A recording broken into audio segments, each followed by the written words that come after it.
What if I told you the stories we learned in history class only scratch the surface of what truly happened across the Americas, beneath the dense jungles, within windswept deserts, and hidden deep inside mist-shrouded mountains lie the silent remains of cities so extraordinary they challenge everything we thought we knew about the past. These are not just forgotten ruins, they are portals to entire worlds that flourished with breathtaking ingenuity, spiritual depth, and social complexity long before European ships ever touched these shores. And then, almost mysteriously, many of them were abandoned, their stories buried by time, their secrets waiting patiently for the curious and the brave. Think about that for a moment. Great civilizations rose with astronomers tracking celestial movements with jaw-dropping precision, engineers designing structures that aligned with solstices and stars, and artists creating works of profound beauty, only to vanish, leaving behind whispers in stone, echoes in empty plazas, and questions that haunt us to this day. What happened to the people of Cahokia, whose mighty mounds dominated the Mississippi Valley? How did the ancestral Puebloans thrive in the arid Southwest, only to leave their intricate cliff dwellings behind? And what cosmic truths were the Maya and the Inca guarding in their sacred temples, knowledge that seems to have evaporated into thin air? This journey we're about to take together isn't just a tour of ancient sites, it's a detective story. An exploration of human brilliance and mystery spanning from the dense rainforests of Central America to the high Andes of Peru and the forgotten corners of North America. We'll uncover 25 astonishing secrets from lost cities across the Americas, mysterious disappearances that defy explanation, advanced technologies that hint at knowledge we're only beginning to grasp, and cultural achievements so sophisticated they rival and sometimes surpass those of the ancient old world. So settle in and open your mind. What you're about to discover may forever change how you see this hemisphere's hidden past. Our journey into the forgotten begins not in a sun-baked desert or a windswept plain, but deep within the lush emerald rainforest of modern-day Belize. Here, shrouded by a dense canopy and the persistent whisper of howler monkeys, lie the ruins of a city known as Lubaantun, a name that fittingly translates to place of the fallen stones. Unlike the soaring, pyramidal temples of other Maya centers, Lubaantun is a city of precise, dark stone blocks stacked without a trace of mortar, a labyrinth of plazas and ball courts that seems to rise organically from the jungle floor. It was here, in the late 19th century, that a young woman named Anna Mitchell Hedges, the adopted daughter of a flamboyant British adventurer, claimed to have made a discovery that would ignite a century of passionate debate. While exploring a temple altar, her eye was caught by a flash of light from within the rubble. What she pulled from the ancient stones was an object of breathtaking and almost unnatural beauty. A life-sized human skull carved from a single, perfect block of clear quartz crystal. The craftsmanship is, to put it simply, impossible. This is not an exaggeration. The skull is anatomically perfect, with a removable mandible that articulates seamlessly with the cranium. Under a microscope, experts have found no telltale scratches or marks from metal tools, which would have been used by the ancient Maya. The quartz itself is of a type that has no local source, and the level of polish achieved is so flawless that it suggests techniques like rotary carving, a method far beyond the technology of the pre-Columbian world. Proponents of its ancient origins point to its alleged discovery within a sealed archaeological context and speak of its powerful psychic properties, suggesting it might be a data storage device or a tool for healing and divination from a lost, advanced civilization. The legend grew, and other crystal skulls emerged from collections around the world, each said to hold a fragment of a grand cosmic secret. Yet, the scientific community remains deeply, and for the most part, unanimously skeptical. Advanced analysis by institutions like the British Museum and the Smithsonian has revealed microscopic marks consistent with modern jewelers' tools from the 19th century. The pristine condition of the skull, lacking any sediment or weathering typical of objects buried for over 1,000 years, is another glaring red flag. The most compelling evidence against its authenticity, however, may be the story itself.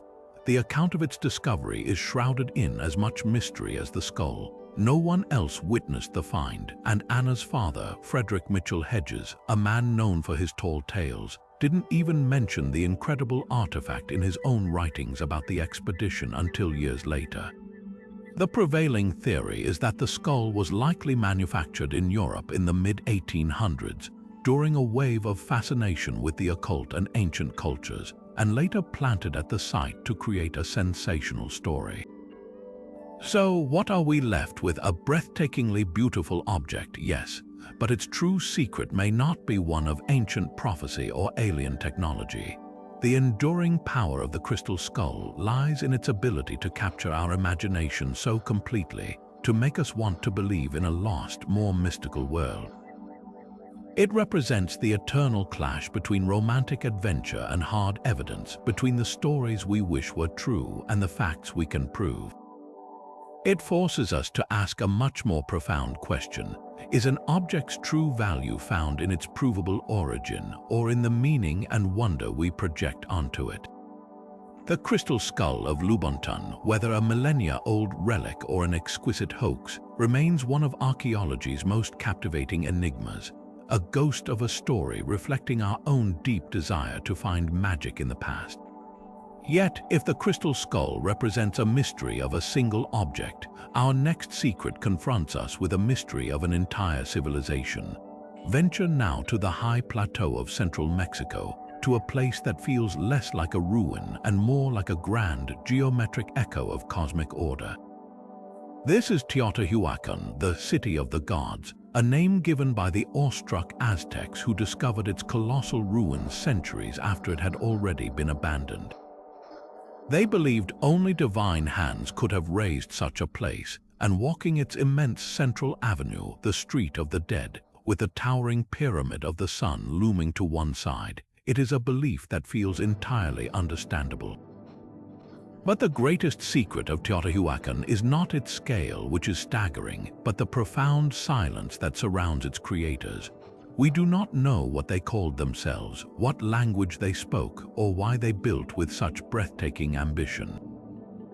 This silence is deafening because Teotihuacan was, for its time, one of the largest cities on the entire planet, a thriving multi-ethnic metropolis that housed over 100,000 people at its peak.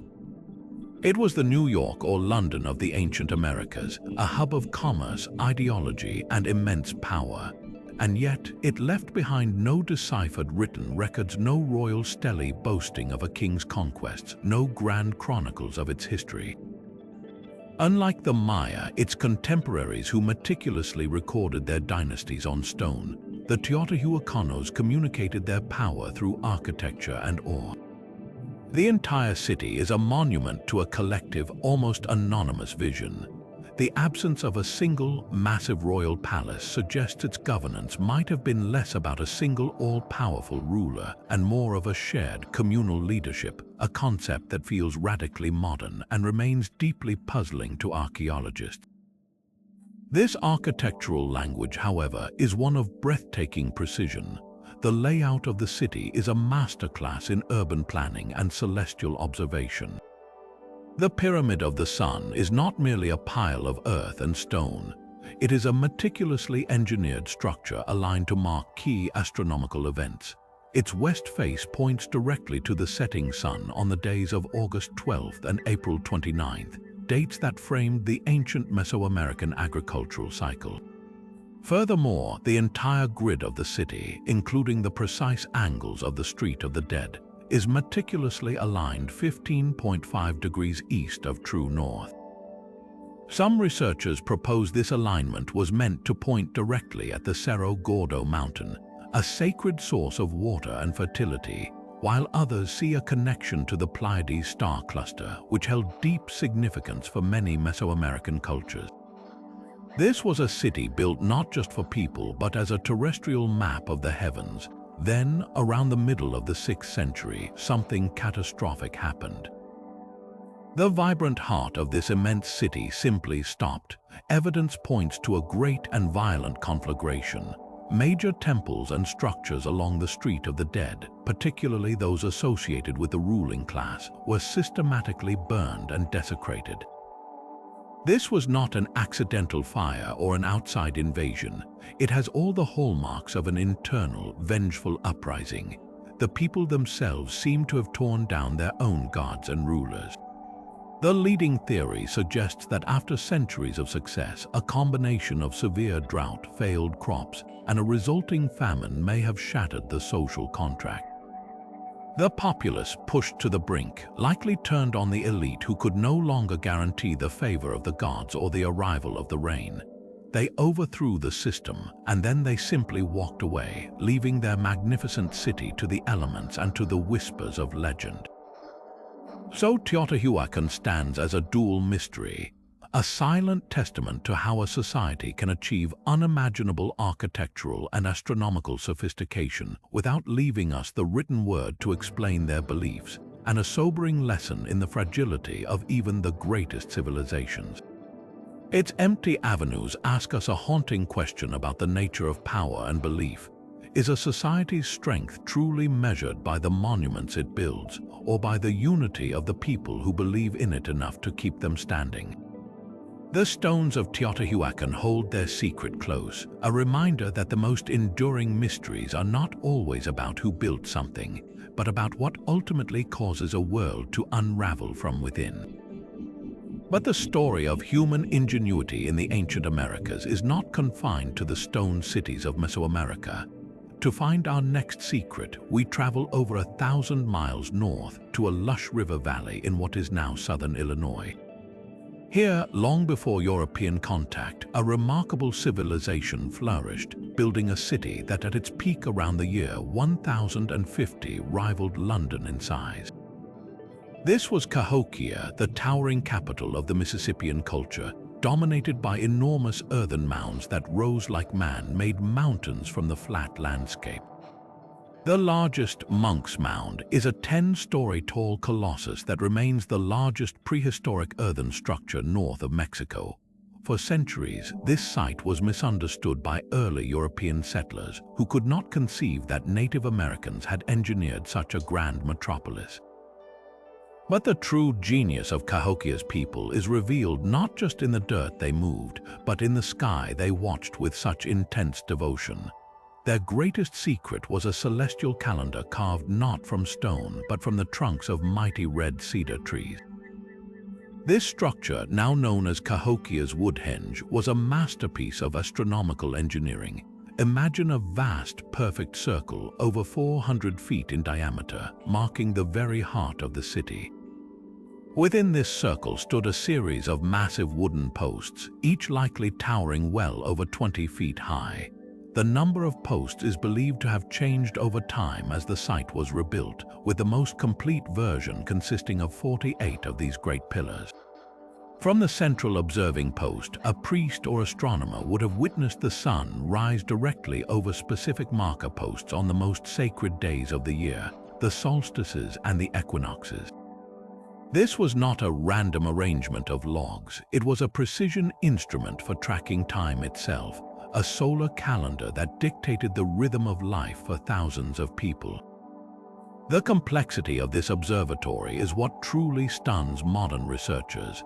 It functioned with a sophistication that invites direct comparison to its far more famous cousin, Stonehenge in England.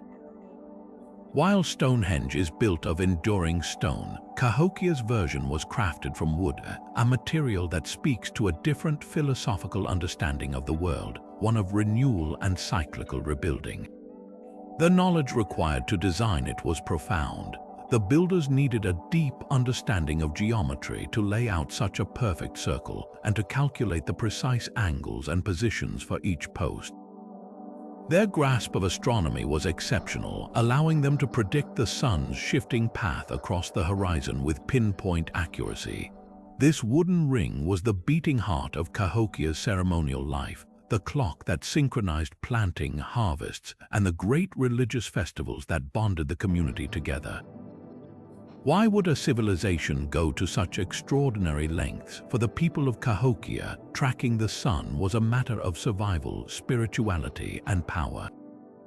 The agricultural cycle was everything. Knowing exactly when to plant the corn, beans, and squash that sustained their massive population was critical.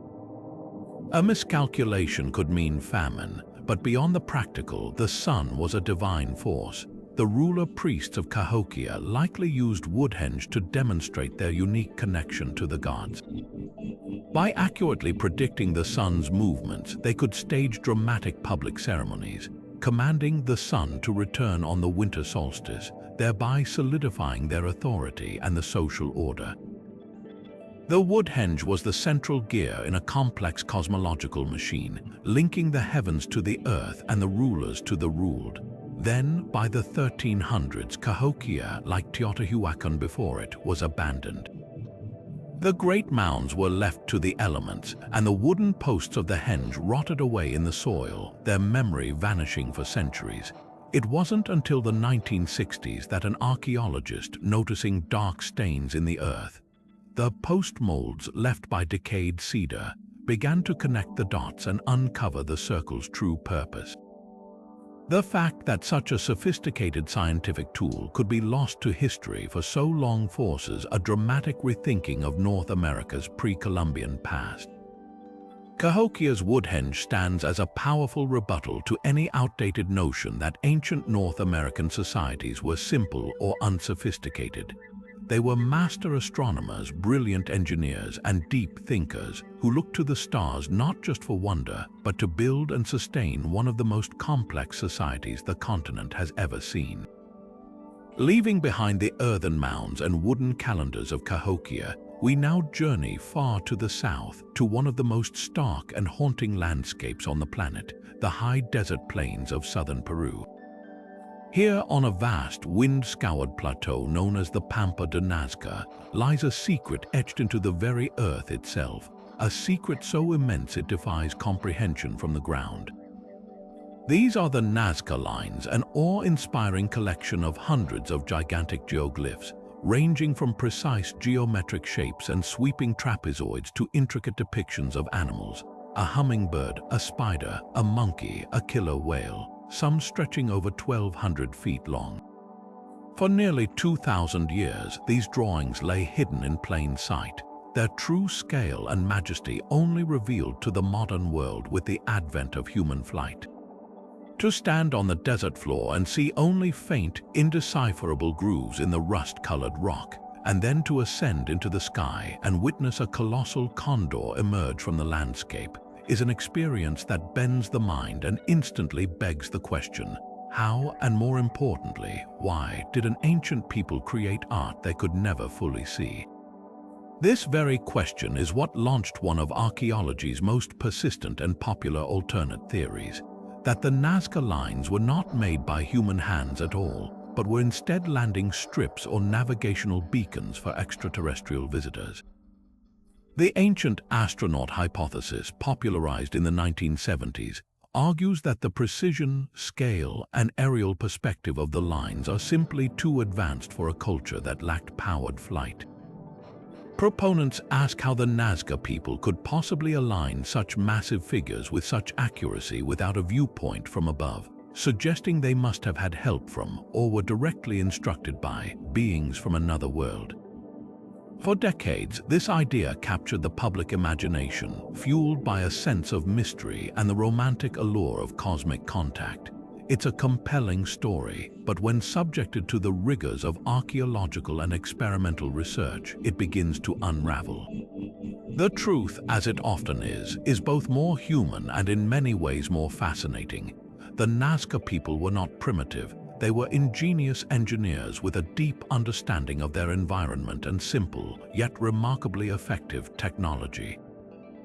Researchers have demonstrated that they could have created these massive figures using basic surveying techniques. By driving stakes into the ground and using long ropes to plot out curves and straight lines from a central point, a small team could have scaled up a small model sketch into a geoglyph of colossal proportions, all without ever leaving the desert floor. The stability of the desert itself preserved their work for millennia. The region has some of the lowest rates of erosion on Earth, with minimal rain and wind that is channeled away by the very stones they move. By simply removing the dark, sun-baked top layer of pebbles to expose the lighter, gypsum-rich clay beneath, they created lines of stunning contrast that time has hardly faded. So if they weren't signals for gods from the sky, what was their purpose? The most compelling theory, supported by a growing body of evidence, points to a profound and desperate relationship with the most precious resource in the desert: water. The Nazca culture flourished in one of the most arid places on Earth, where rainfall was sporadic and unpredictable. Their survival depended on a sophisticated system of underground aqueducts called puquios to tap into subterranean water sources. In this context, the lines take on a powerful ritual significance. Many of the geoglyphs are not isolated images but are connected to form pathways leading directly to sources of water. The trapezoids and wide clearing often point toward mountains or other sources of water in the distance. Archaeologists now believe these were sacred processional routes, walked by priests and shamans in elaborate ceremonies intended to call upon the gods to bring life-giving rain. The animal figures themselves are deeply symbolic. The hummingbird, monkey, and killer whale are all creatures associated with water, fertility, and abundance in Andean cosmology. They weren't meant to be seen by gods in spaceships. They were meant to be walked by people on the ground, a form of pilgrimage and prayer made permanent in the earth. The mystery of the Nazca Lines is far from solved. In fact, it is deepening in thrilling new ways. Very recently, archaeologists using drone technology and artificial intelligence have made startling new discoveries.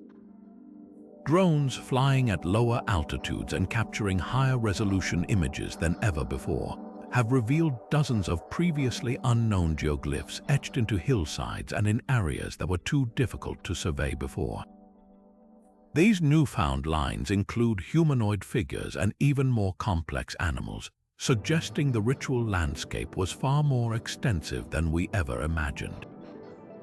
This technology is allowing researchers to map the lines with unprecedented precision, revealing networks of pathways that further support the theory of them being part of a vast ceremonial complex dedicated to water worship. The real secret of the Nazca Lines, then, is not about alien intervention, but about human ingenuity in the face of existential challenges. It is a story of a people who, confronted with an unforgiving environment, used their intelligence, their faith, and their understanding of geometry to create a monumental prayer for survival. They transformed their entire desert into a canvas for their hopes and fears, building a sacred map that linked their community to the life-giving forces of nature. The lines are a testament to the fact that the drive to create meaning, to connect with the divine, and to ensure the survival of one's people is a force far more powerful than any visiting alien could ever be. They remind us that the greatest mysteries of the past are often not evidence of outside help, but monuments to the incredible things humans can achieve when their very existence depends on it. Perched on a razor-backed ridge high in the Andean cloud forest, shrouded in mist and mystery, Machu Picchu is the postcard image of a lost city. Every year, thousands make the pilgrimage to witness its breathtaking terraces and granite temples seemingly floating among the peaks. But to see it only as a beautiful ruin is to miss its deepest secret. Why would the Inca Empire, the largest and most sophisticated in the pre-Columbian Americas, commit immense resources to build such an elaborate city in one of the most inaccessible locations imaginable? The answer is far more complex and fascinating than a simple mountain retreat. Machu Picchu was a multifaceted masterpiece serving as a royal estate, a pinnacle of astronomical engineering, and a deeply sacred religious sanctuary, all woven together into a single harmonious design. The conventional narrative often labels it as a fortress, but its layout tells a different story. There are no major defensive structures. Instead, we find elegant residential quarters, exquisite stonework fitting the emperor's standards, and over 700 terraces that provided agricultural sustenance for its inhabitants. This strongly supports the theory that Machu Picchu was primarily a luxurious private estate for the great Inca Emperor Pachacuti, the visionary ruler who dramatically expanded the empire in the mid-15th century. For an emperor considered a living god, a descendant of the sun, a retreat of such grandeur and seclusion was a powerful symbol of his divine status and authority. It was a place for royal leisure, diplomatic meetings away from the capital of Cusco, and a display of absolute power over the challenging landscape itself. The very act of building it was a statement. The Inca could tame the untamable, yet to call it merely a royal getaway is a profound undersell. Machu Picchu is in essence a stone hymn to the celestial world. The Inca were master astronomers who organized their entire empire, from agriculture to religion, around the movements of the sun, moon, and stars. At this high altitude above the clouds, the heavens were brilliantly clear, making it a perfect natural observatory. Throughout the city, architects carved and positioned stones with incredible precision to track and honor astronomical events. The most famous of these is the Teotihuacan stone, often called the hitching post of the sun.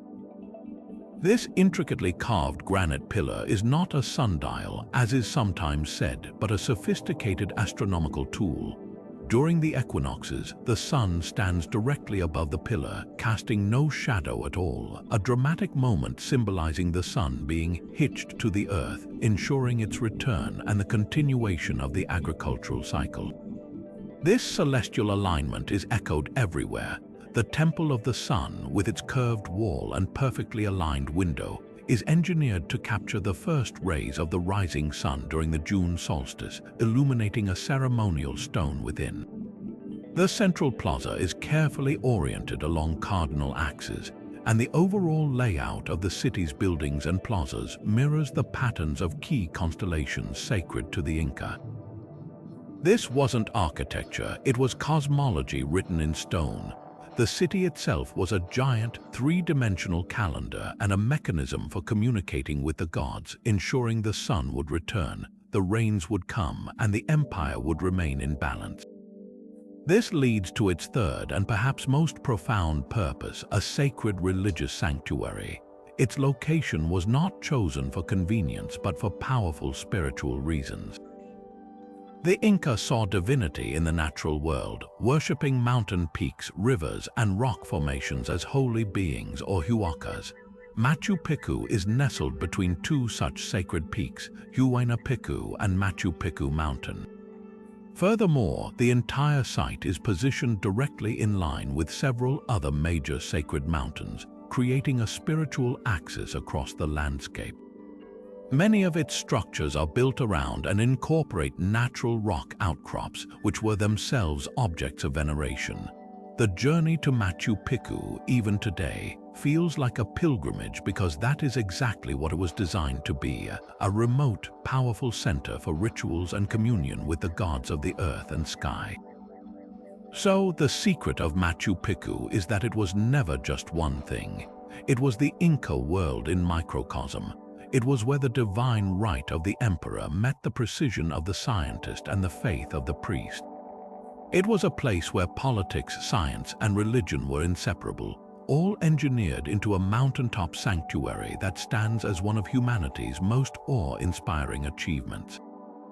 Its abandonment, likely within a century of its construction due to the Spanish conquest, meant its secrets were preserved, frozen in time, waiting for us to slowly decode the sophisticated mind of a civilization that sought to harmonize itself with the very cosmos.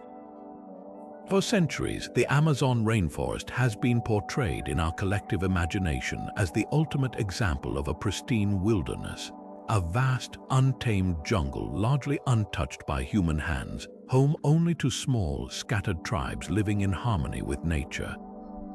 This green desert narrative suggested that the poor soil could never support the intensive agriculture needed for large, complex societies.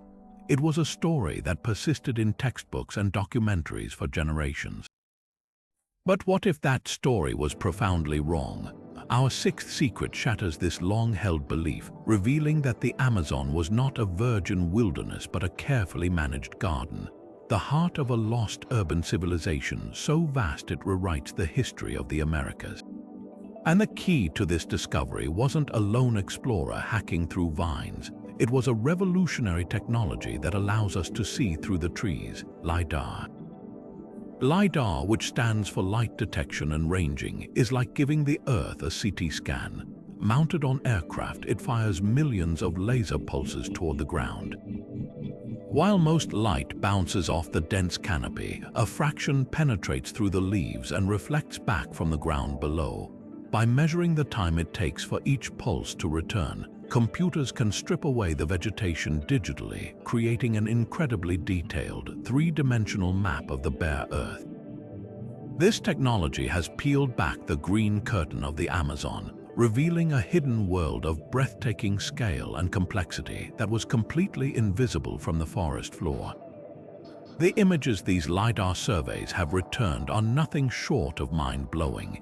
In the Bolivian Amazon, the ancient settlements of the Casarab culture have been revealed as sprawling low-density urban centers, something previously thought impossible for the region. We're not talking about a few villages. We're looking at immense settlements covering hundreds of square miles, featuring massive stepped platform mounds towering over the landscape, sprawling ceremonial centers, concentric moats, and organized neighborhoods, all connected by a vast, straight network of causeways and canals that stretch for dozens of miles. The layout shows a clear, sophisticated level of urban planning that rivals contemporary medieval European towns.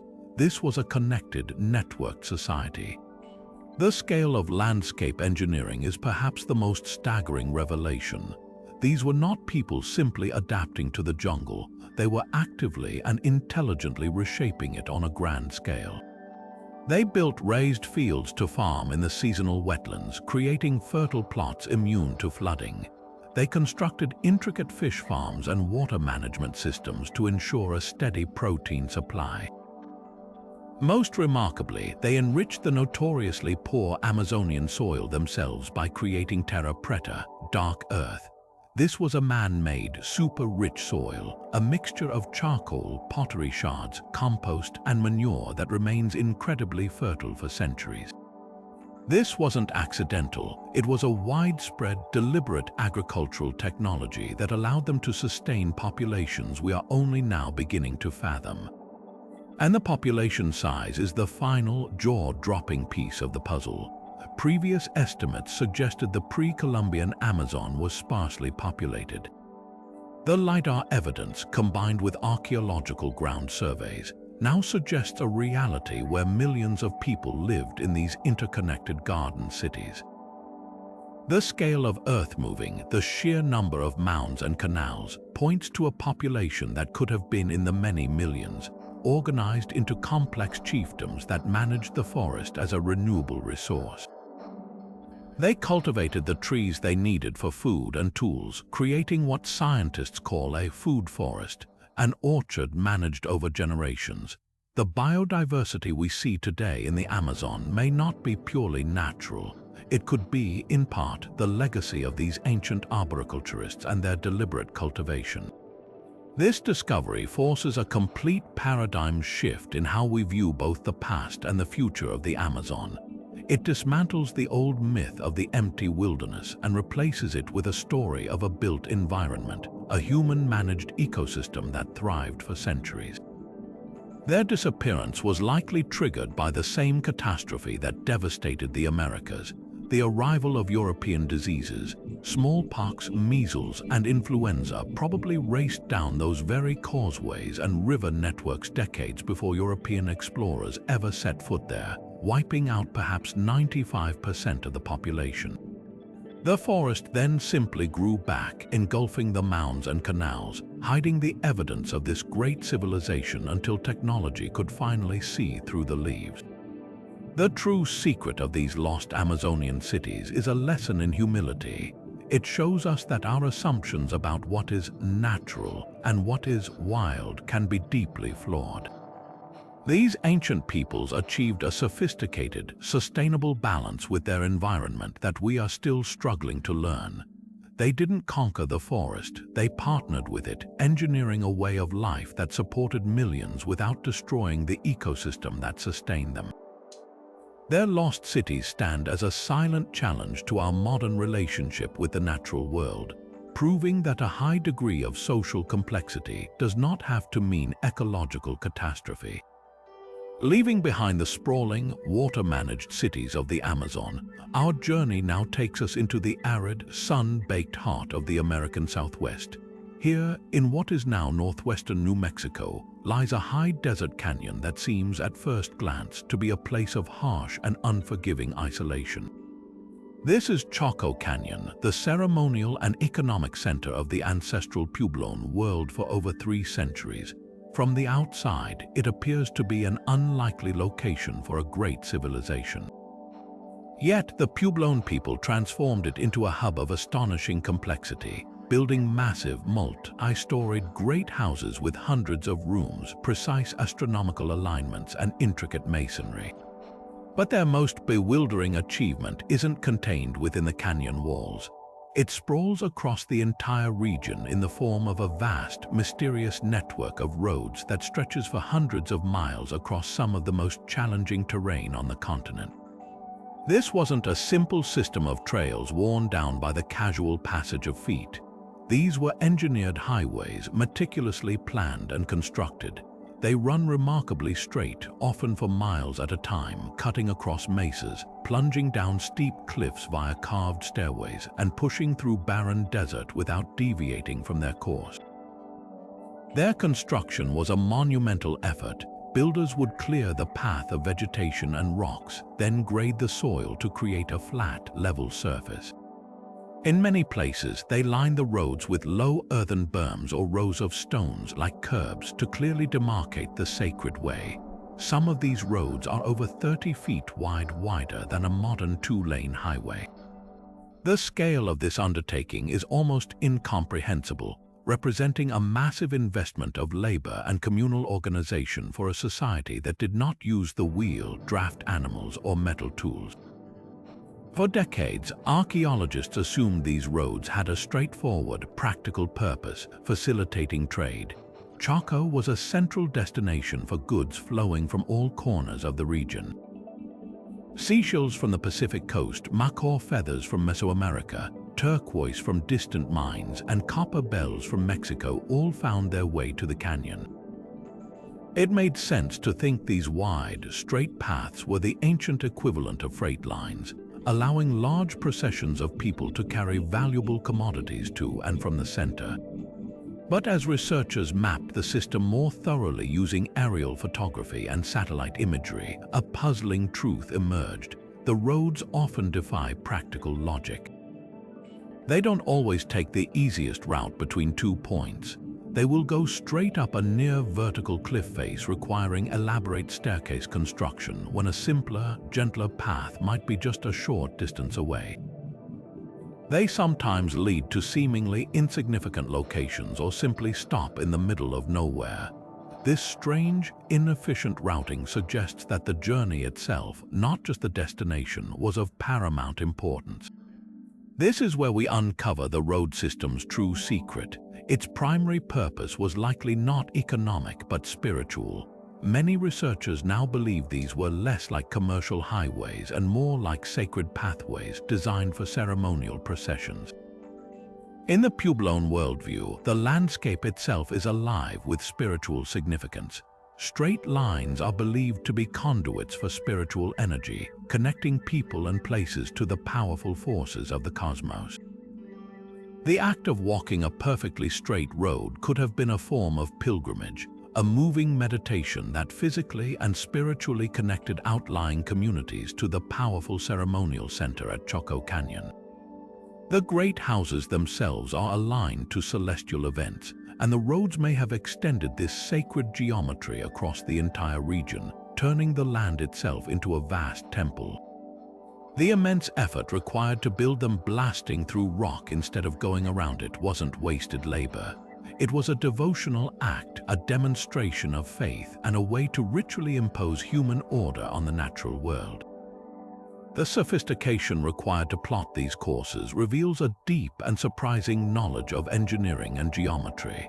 To lay out a straight line across miles of uneven, invisible terrain requires advanced surveying techniques. How did they do it? It's likely they used a series of stone cairns or wooden posts as sightlines. Teams of surveyors would have been stationed on high points, using markers to ensure the next segment of the road remained perfectly straight from the previous one. This implies a level of long-distance communication and coordinated planning that we are only beginning to appreciate. The builders weren't just following the lay of the land, they were mastering it, using their understanding of angles and sightlines to create a network of breathtaking precision that remains visible from the air centuries later. The ultimate mystery of the Chaco roads is what they tell us about the reach and nature of the Chacan world. This was not an isolated canyon culture. It was the core of a vast regional system, connected by these symbolic highways to over 150 outlying communities spread across an area the size of Ireland. The roads unified this far-flung world through a shared ideology and a common ceremonial practice. Their construction is a powerful testament to a complex, centrally organized society capable of mobilizing labor and resources on a grand scale. And then, by the middle of the 12th century, it all came to an end. A prolonged drought combined with possible social upheaval and environmental degradation led to the canyon's abandonment. The roads, however, did not vanish. They faded slowly, their straight lines gradually succumbing to erosion, but they remain etched into the desert landscape as a permanent reminder of a vision that was both grand and deeply sacred. They challenge our modern, utilitarian mindset, asking us to consider that a society's greatest public works might be built not for commerce but for the soul. Now, imagine the sounds of a thriving city of 100,000 people, the epicenter of Maya power and culture, pulsating deep within the sweltering Guatemalan rainforest. This was Tikal at its peak, a metropolis of towering limestone pyramids piercing the jungle canopy, grand plazas, and a constant hum of activity. But to sustain such a vast population in a place where the rains, though heavy, were seasonal and precious water could quickly vanish into the porous limestone ground, the Maya of Tikal faced an existential challenge.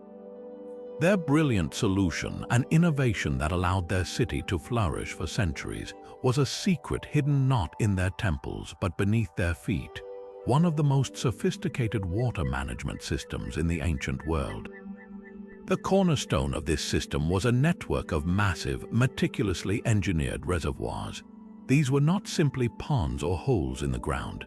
The Maya constructed them by strategically modifying the natural landscape, damming steep-sided ravines known as bojos to capture and hold the precious rainfall that poured down during the wet season.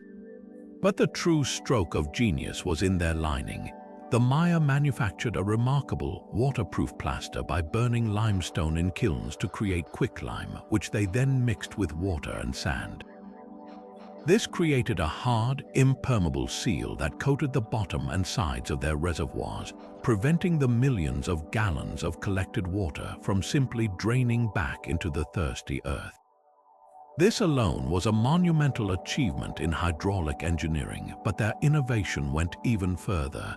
They didn't just store water, they purified it. Recent archaeological discoveries have revealed that the Maya at Tikal were using a naturally occurring volcanic mineral called zeolite as a sophisticated water filtration medium thousands of years before its use in modern water filters. Zeolite is a crystalline mineral with a unique property. Its structure is full of tiny pores and channels, making it a molecular sieve. It is exceptionally effective at trapping impurities, bacteria, and contaminants while allowing clean water to flow through. Evidence suggests the Maya layered zeolite crystals, likely sourced from distant outcrops, into their reservoir systems. This means the water consumed by the city's massive population wasn't just stagnant and disease-ridden. It was filtered and cleaner, a public health measure of astonishing foresight that undoubtedly contributed to Tikal's longevity and stability. This intricate system was the very lifeblood of the city, dictating its very layout and social structure. The largest reservoirs were positioned right in the city center, directly adjacent to the royal palace and the main temples. This was no accident. Control of water was a primary source of power for Tikal's rulers. By monopolizing the collection, storage, and distribution of this vital resource, especially during the inevitable dry seasons, the king could demonstrate his divine connection to Chak, the rain god, and his ability to provide for his people. The plazas themselves were even cleverly designed with calibrated slopes to channel rainwater off their stone surfaces and directly into these central reservoirs, turning the entire city center into a giant catchment basin. The scale of this achievement cannot be overstated. At its height, Tikal's reservoir system could hold over 20 million gallons of water, enough to sustain its enormous population through months of drought. This engineering marvel was what allowed Tikal to become a dominant superpower, capable of supporting not just a large populace, but also the specialized class of artisans, priests, astronomers, and soldiers that make a civilization complex. It freed its people from the constant anxiety of water scarcity and enabled cultural and scientific pursuits to flourish. The fall of Tikal, when it eventually came, was likely linked to a prolonged period of extreme drought that even their brilliant system could not overcome, a sobering reminder that even the greatest human ingenuity can be challenged by a changing climate. The silent, plaster-lined reservoirs of Tikal stand as a testament to a civilization that looked at a challenging environment and didn't just adapt to it, they mastered it. Now, let's travel even further back in time, to the very dawn of complex civilization in the Americas. Long before the Maya plotted the stars and centuries before Teotihuacan rose from the Mexican plateau, a culture emerged in the humid lowlands of the Gulf Coast that would lay the foundation for all that followed. This is the world of the Olmec, often called Mesoamerica's mother culture, and their most enduring and baffling legacy is not a city or a temple, but a series of stone faces gazing out from the jungle with an expression of silent, ancient authority. These are the Olmec colossal heads, and they represent one of archaeology's most gripping logistical and artistic puzzles. To stand before one of these heads is a humbling experience.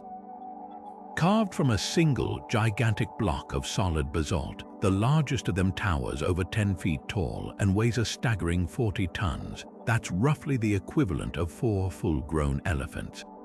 The features are unmistakably individualistic. Broad, flat noses, full lips, and heavy-lidded eyes that seem to hold a deep, inscrutable knowledge, but it's their headgear that truly captivates. Each one wears a unique, close-fitting helmet, often adorned with symbols or emblems. This isn't merely decorative, it's a powerful clue. Many archaeologists believe these helmets are protective gear for the Mesoamerican ball game, a sacred and often brutal sport that was a cornerstone of ritual life for centuries to come. This suggests the heads are monuments to powerful rulers, deified ball players, or perhaps mighty warriors, immortalized in stone to project their power and status for eternity. But the question that has baffled experts for decades is not just who they represent, but how the Olmec created and moved them. The mystery begins at the source. This particular basalt does not come from the soft, muddy river deltas where the Olmec built their ceremonial centers like San Lorenzo and La Venta. The only source for this incredibly hard stone is the Tuxtla Mountains, a range of volcanic peaks located dozens of miles away across a landscape of swamps, rivers, and dense jungle. To complicate matters further, the Olmec civilization did not have access to metal tools harder than basalt, draft animals to pull heavy loads, or even the simple wheel for transportation. So how did they move a 40-ton boulder from a mountain quarry through treacherous terrain and then shape it with such precision? The answer is a testament to sheer human ingenuity and organized labor. Researchers believe the Olmec likely used a combination of water and land transport. First, they would have quarried the massive stone by using water to fracture the rock, and then painstakingly shaping the rough form of the head right at the source, lightening the load for its journey. To move it, they almost certainly employed a system of rollers, likely giant logs, and rope made from strong local fibers. The most plausible theory involves floating the massive stones on enormous balsa wood rafts down rivers during the rainy season, using the water itself as a highway. For the overland segments, it would have required a coordinated effort of hundreds, perhaps thousands of people pulling with ropes, constantly placing and replacing rollers, inching the monolithic cargo forward a few feet at a time. The organizational skill required to feed, house, and direct such a massive workforce for a single project speaks volumes about the Olmec's complex social structure and the power of their rulers. Once the basalt block finally arrived at its destination, the real artistry began. Using only harder stones like jadate and serpentine, along with abrasive sand and water, teams of master craftsmen would have spent months, maybe years, patiently pecking, grinding, and polishing the stone to achieve those smooth, unmistakable features. The fact that no two heads are exactly alike is perhaps the most compelling evidence that they are portraits of specific, powerful individuals. They are not generic gods or symbols, they are real people, their likenesses captured for posterity with a stunning level of artistic skill and realism. The existence of the colossal heads forces us to completely rethink the Olmec. They were not a simple, nascent culture feeling their way toward complexity. They were a sophisticated, highly stratified society capable of monumental artistic expression and breathtaking feats of engineering. They could command the labor of thousands, organize long-distance transport on a massive scale, and their artists possessed a technical skill that would not be surpassed in Mesoamerica for 1,000 years. These silent stone giants are more than just sculptures. They are a declaration of power, a window into the origins of kingship and social hierarchy in the Americas. They tell us that from the very beginning, the story of civilization here was one of ambition, innovation, and a drive to create something enduring, no matter how impossible the challenge might seem. But if the Olmec heads represent a powerful, emerging civilization, our next secret takes us to a site so ancient it stands at the very genesis of urban life in the Americas. Travel now to a dusty, sun-baked valley in Peru, just a short distance from the Pacific coast. Here, nestled between barren hills, lies a complex of massive pyramidal mounds and sunken circular plazas. This is the sacred city of Caral, and its staggering secret is its age. Radiocarbon dating has confirmed that Caral flourished over 5,000 years ago, making it the oldest known city in the Americas. This was not a simple village. It was a thriving urban center, a contemporary of the Great Pyramids of Egypt, and it developed in complete isolation, a stunning parallel experiment in the birth of human civilization.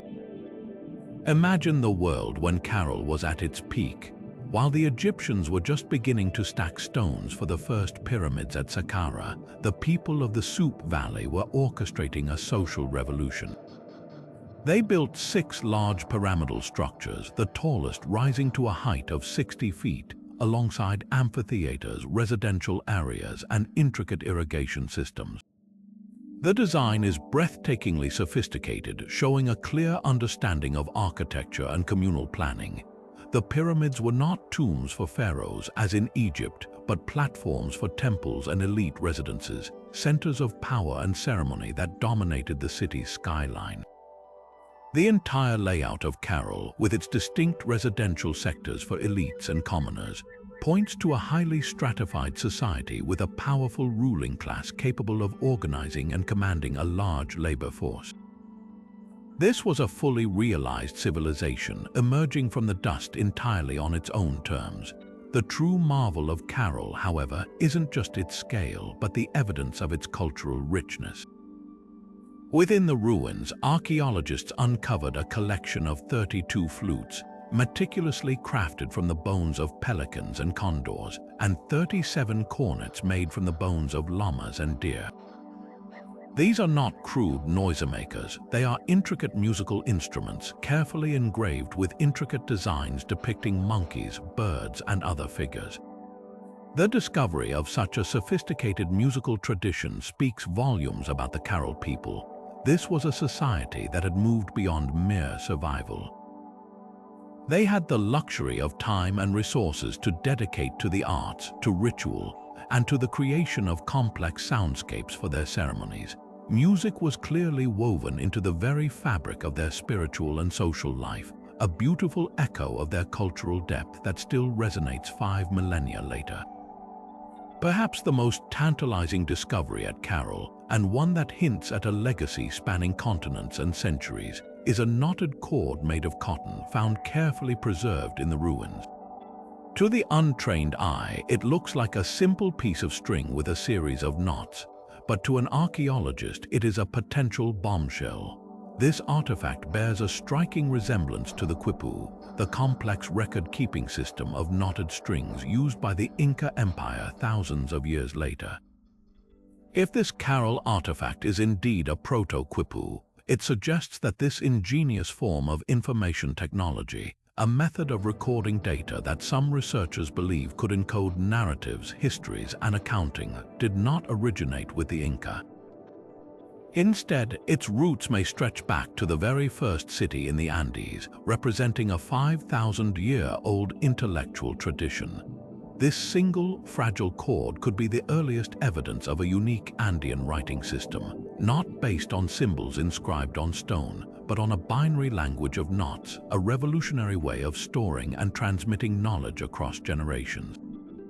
The existence of Carol fundamentally shatters old models of how civilization began.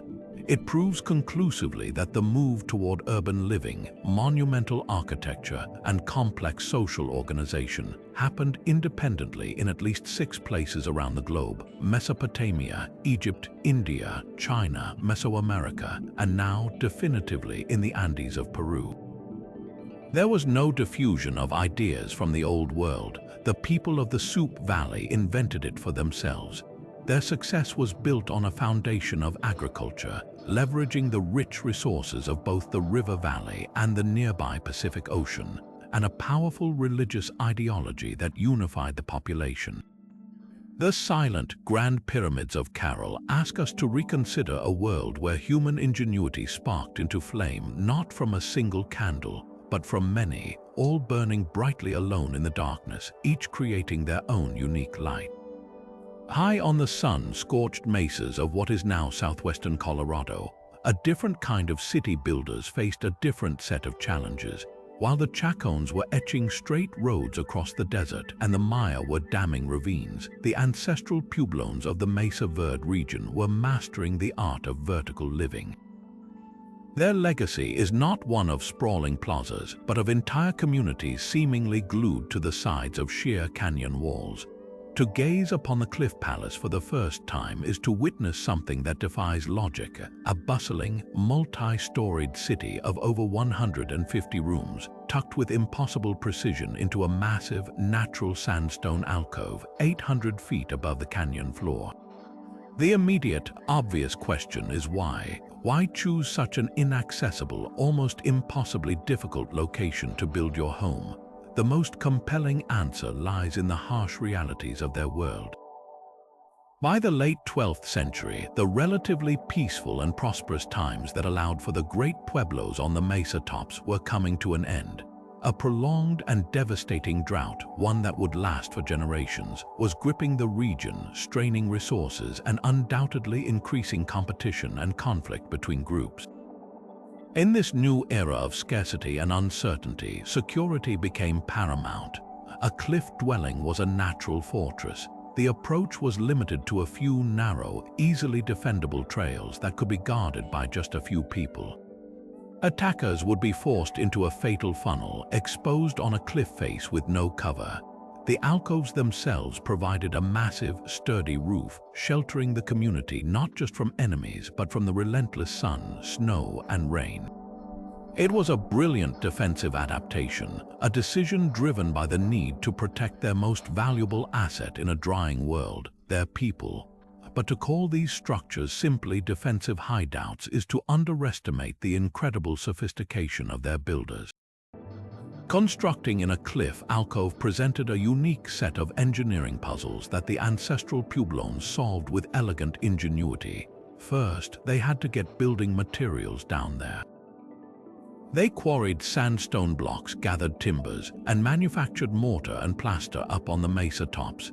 Then, using hand and toe holds carved into the rock and likely a system of ropes and ladders, they would carefully lower these heavy materials down the cliff face to the builders waiting in the alcove. The construction itself showcases a masterful understanding of its environment. The rear wall of the dwelling is often the natural sandstone curve of the alcove itself. They built their masonry walls seamlessly against this living rock, using it as a foundational part of the structure. They positioned their rooms to capture the low-angle winter sun for warmth while being shaded from the high, scorching summer sun. They even engineered sophisticated drainage systems to channel water seeping from the alcove roof away from their living spaces, collecting it in strategically placed jars. Then, around the year 1280, within a single generation, they left. They walked out of their cliffside homes, placing belongings on the floor as if they intended to return, and simply never did. The abandonment of Mesa Verde is one of the most poignant mysteries in American archaeology. The evidence points not to a sudden, violent end, but to a deliberate, organized exodus. Rooms were left tidy, with beautiful black on-white pottery vessels still resting on the floors, and precious tools still stored in niches. This was not a panicked flight. It was a conscious decision to leave a world that could no longer support them. The primary culprit was almost certainly the Great Drought, a climatic shift that made an already arid environment utterly incapable of supporting a concentrated population. The springs dried up, the corn withered in the fields, and the game animals moved on. Faced with an existential threat, the community made the difficult choice to migrate south, toward the Rio Grande and the Little Colorado River, where oral histories and archaeological evidence indicate they joined with other Pueblo groups, their descendants living in communities like Hopi, Zuni, and the Rio Grande Pueblos to this day. The silent, empty rooms of Cliff Palace and Spruce Tree House are therefore not a monument to a vanished people, but to a people who made an incredibly difficult choice to survive. They are a testament to human resilience in the face of environmental catastrophe. The ancestral Puebloans didn't disappear, they transformed, carrying their knowledge, their culture, and their identity with them to new homes. The cliff dwellings stand as a powerful and haunting reminder that sometimes the greatest strength a civilization can show is not in stubbornly clinging to a place, but in having the courage to let it go and seek a new beginning. From the resilient cliff dwellings of Mesa Verde, we now journey to the heart of another civilization that mastered its environment in a truly breathtaking way. Picture a city of unparalleled grandeur rising from the center of a vast lake. Canals pulse like arteries through urban districts, and towering pyramids gleam under the sun.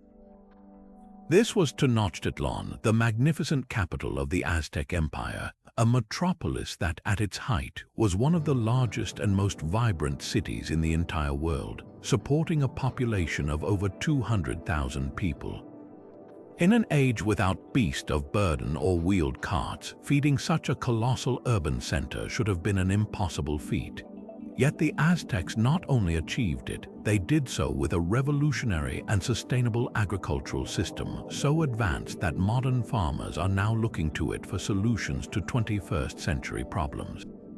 Their secret was not conquered farmland but created land, the incredible floating gardens known as chinampas. The genius of the chinampa system lay in its elegant simplicity and its profound understanding of natural cycles. The Aztecs didn't just farm the land, they built entirely new, hyper-fertile islands right on the surface of Lake Texcoco. The construction process was a marvel of hydraulic engineering. First, they staked out rectangular plots in the shallow lake beds using woven reeds and wooden poles. Then they began layering organic material, thick mats of lake vegetation, rich muck dredged from the canal bottoms, and decaying plant matter, alternating with layers of mud. These layers were anchored by planting willow trees around the perimeter. Their extensive root systems acted as living retaining walls, holding the entire structure firmly together. Over time, these decomposing layers would compost in place, creating a deeply rich, perpetually fertile soil that literally floated on the water's surface. Far from being precarious rafts, these were stable, stationary islands of incredible productivity, separated by a network of canals that provided both transportation and irrigation. This was not a haphazard effort. It was a highly organized and intensively managed form of agriculture that operated with stunning efficiency. The canals between the Chinampas served as aquatic highways for canoes, bringing produce directly to the city's markets and taking waste back to fertilize the fields, creating a perfect closed-loop system. But the true sophistication was in the cultivation. The Aztecs practiced a form of continuous cropping that would be the envy of any modern agronomist. Because the Chinampa beds were constantly re-fertilized by nutrient-rich muck from the canals and were always drawing moisture from the water table below, they never needed to lie fallow. Farmers could achieve up to 7 harvests a year by carefully staggering their plantings and using companion cropping techniques.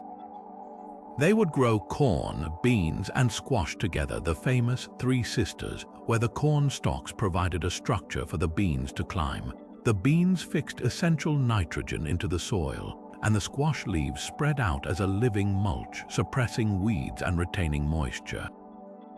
This symbiotic relationship maximized yield from every single square foot of land.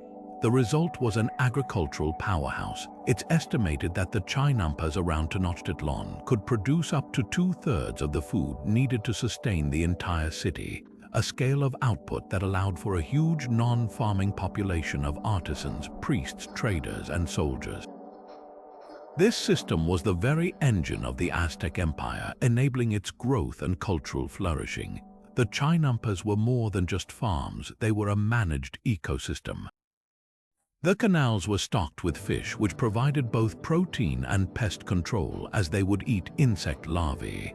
Waterfowl were attracted to the area, adding another source of food. This integration of agriculture and aquaculture created a biodiverse environment that was both productive and sustainable for centuries. The tragic irony is that this incredible feat of engineering was largely destroyed by the Spanish conquistadors. They saw the Chinampas not as a marvel, but as an obstacle to their vision of a European-style city built on solid land. They drained the lakes filled in the canals and paved over the gardens, believing they were taming the landscape. For centuries, the knowledge of the Chinampas was largely forgotten, a footnote in history books. But today, in a twist of fate, that ancient wisdom is being urgently rediscovered. In the face of modern industrial agriculture's challenges, soil depletion, heavy reliance on chemical fertilizers, water scarcity, and the loss of biodiversity, scientists and sustainable farmers are looking back to the Chinampa model. They see in it a blueprint for a more resilient future. The Chinampa system offers a way to grow enormous amounts of food on otherwise unusable land, using minimal external inputs, creating its own fertilizer, and supporting a healthy ecosystem. It is a powerful testament to the fact that some of the most advanced solutions for our future may not be found in new technology, but in the recovered wisdom of the past. The Aztecs didn't just feed a city, they created a self-sustaining paradise, and their lost secret is now offering a lifeline for a hungry planet. Leaving behind the serene, life-giving waters of the Aztec Chinampas, we now journey to the stark and arid northern coast of Peru, where a different civilization confronted the brutal realities of their environment with a far more visceral and terrifying set of rituals. Here, the Moch culture flourished between the 1st and 8th centuries, a people of extraordinary artistic talent and engineering prowess who built vast adobe pyramids and created ceramic portraiture of such stunning realism it feels like looking into the eyes of someone who lived 2,000 years ago. But their legacy holds a darker, more haunting secret, one painted on their temple walls and preserved in their tombs, a deep, unwavering belief that the very survival of their world depended on a sacred contract of blood. The most vivid window into this belief is the breathtaking discovery of the tomb of the Lord of Supon in 1987, an archaeological find often compared to Tutankhamun's tomb for its richness and preservation. Within a mud brick pyramid at Huaca Rajada, archaeologists uncovered the intact burial of a Moch priest king, adorned in an almost unimaginable array of gold, silver, and copper regalia. He wore a huge crescent-shaped headdress of solid gold, enormous gold earspools, and carried a ceremonial war club. But more telling than the treasure were his companions, the skeletons of a child, 2 other adults, 3 women, a dog, and 2 llamas, all likely sacrificed to accompany him into the afterlife. This was not just a burial, it was a powerful statement about the nature of Moch power. Their rulers were not merely political leaders, they were intermediaries between the human world and the fierce, demanding gods of nature, and their passage to the next life required a retinue of sacrifice. This worldview of a cosmos demanding payment is graphically illustrated on the murals that adorn their ceremonial centers, most famously at the Huaca de la Luna, the Temple of the Moon. The walls here are painted with a terrifying, repeated figure known as the Decapitator God, a fearsome, fanged deity often depicted holding a ritual toomey knife in one hand and a severed human head in the other. This imagery is not abstract, it is a direct depiction of their core ceremonial practice. The Moch believed that the mountains, the source of life-giving water, and the sky itself were powerful deities who required sustenance. That sustenance was human blood. They believed that only the ultimate offering, a human life, could appease these gods and ensure the arrival of the rain that would prevent their coastal desert home from turning into a complete wasteland. The ritual itself, as best as archaeologists can reconstruct it, was an elaborate and gruesome performance of power and faith. It likely began with a form of ritual combat between elite warriors, captured in exquisite detail on finely painted ceramics. These were not battles to the death on a battlefield, but highly formalized duels, perhaps fought with ceremonial clubs and shields. The goal was not to kill, but to capture. The loser of this sacred contest, stripped of his weapons and armor, would then become the central figure in the culminating ceremony. He was not treated as a despised enemy, he was transformed into a revered offering. He was likely given fermented drinks like chicha beer and led to the summit of the Huaca. There, a priest-ruler, adorned in the magnificent regalia found in the tomb of Supon, would use a copper toomey knife to cut his throat. His blood was collected in a ceremonial cup and presented to the principal priest, who would drink it or offer it to the gods, symbolically returning the life force to the deities who controlled the fate of all. This practice, so jarring to our modern sensibilities, was to the Moch the highest form of social and religious duty. It was the ultimate demonstration of the priest-king's power, his ability to command the very forces of life and death, and it served as a brutal but effective form of social control, uniting the population through a shared, terrifying cosmic narrative. The sacrifice was a necessary transaction to maintain the cosmic order, a desperate plea to the gods to keep the delicate balance of their world from collapsing into drought and famine. The incredible artistic effort they put into depicting these acts on pottery and murals shows this was a central, defining pillar of their culture, not a hidden atrocity. They were recording what they believed was the essential truth of existence, that life could only be sustained by a reciprocal offering of life itself. The silent, painted figures on the walls of Huaca de la Luna force us to look into the heart of a profound and unsettling paradox, where acts we perceive as ultimate brutality were, for them, the ultimate act of creation and preservation. Yet for all their skill in channeling water and orchestrating life in the jungle, the Mayas' command over their environment may be most astonishingly revealed not by what they built, but by what they made their buildings do. Venture now to the flat, limestone plains of Mexico's Yucatan Peninsula, to the legendary city of Chichen Itza. Here, amidst the grand pyramids and vast plazas, we find a secret that isn't carved in stone, but woven into the very air itself. The ancient Maya were not just master architects and astronomers. They were preeminent acoustic engineers, designing structures that manipulated sound in ways that defy simple explanation and continue to mystify scientists today. The most famous and delightful of these sonic marvels occurs on the immense staircase of the Great Pyramid, El Castillo, dedicated to the feathered serpent god Kukulkan. If you stand directly at the base of these stairs and clap your hands once, the sound doesn't just echo. It transforms. The returning sound wave is not a simple repetition of the clap. It's a perfect crystalline chirp that echoes back from the temple at the top, a sound uncannily identical to the sacred Quetzal bird. This is no accident of physics. The step geometry of the staircase acts like a diffraction grating for sound waves. Each step reflects the sound at a slightly different time, and the precise angle and height of the stairs were calculated so that these micro-delays combine to synthesize an entirely new frequency as the sound returns to the listener. The effect is so precise and repeatable that it's impossible to dismiss as coincidence. The Maya engineered this auditory miracle intentionally, creating a divine auditory symbol where the call of a sacred bird, a creature associated with the heavens and divinity, seemed to emanate directly from the temple itself, a vocal affirmation of the god's presence. This sophisticated understanding of acoustics extends to the city's most intimidating space, the Great Ball Court, the largest such court in all of Mesoamerica.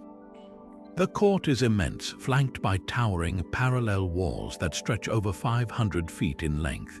The games played here were far more than sport. They were deeply religious rituals, often involving themes of life, death, and celestial renewal. And the acoustics of this space turn it into a powerful ceremonial instrument.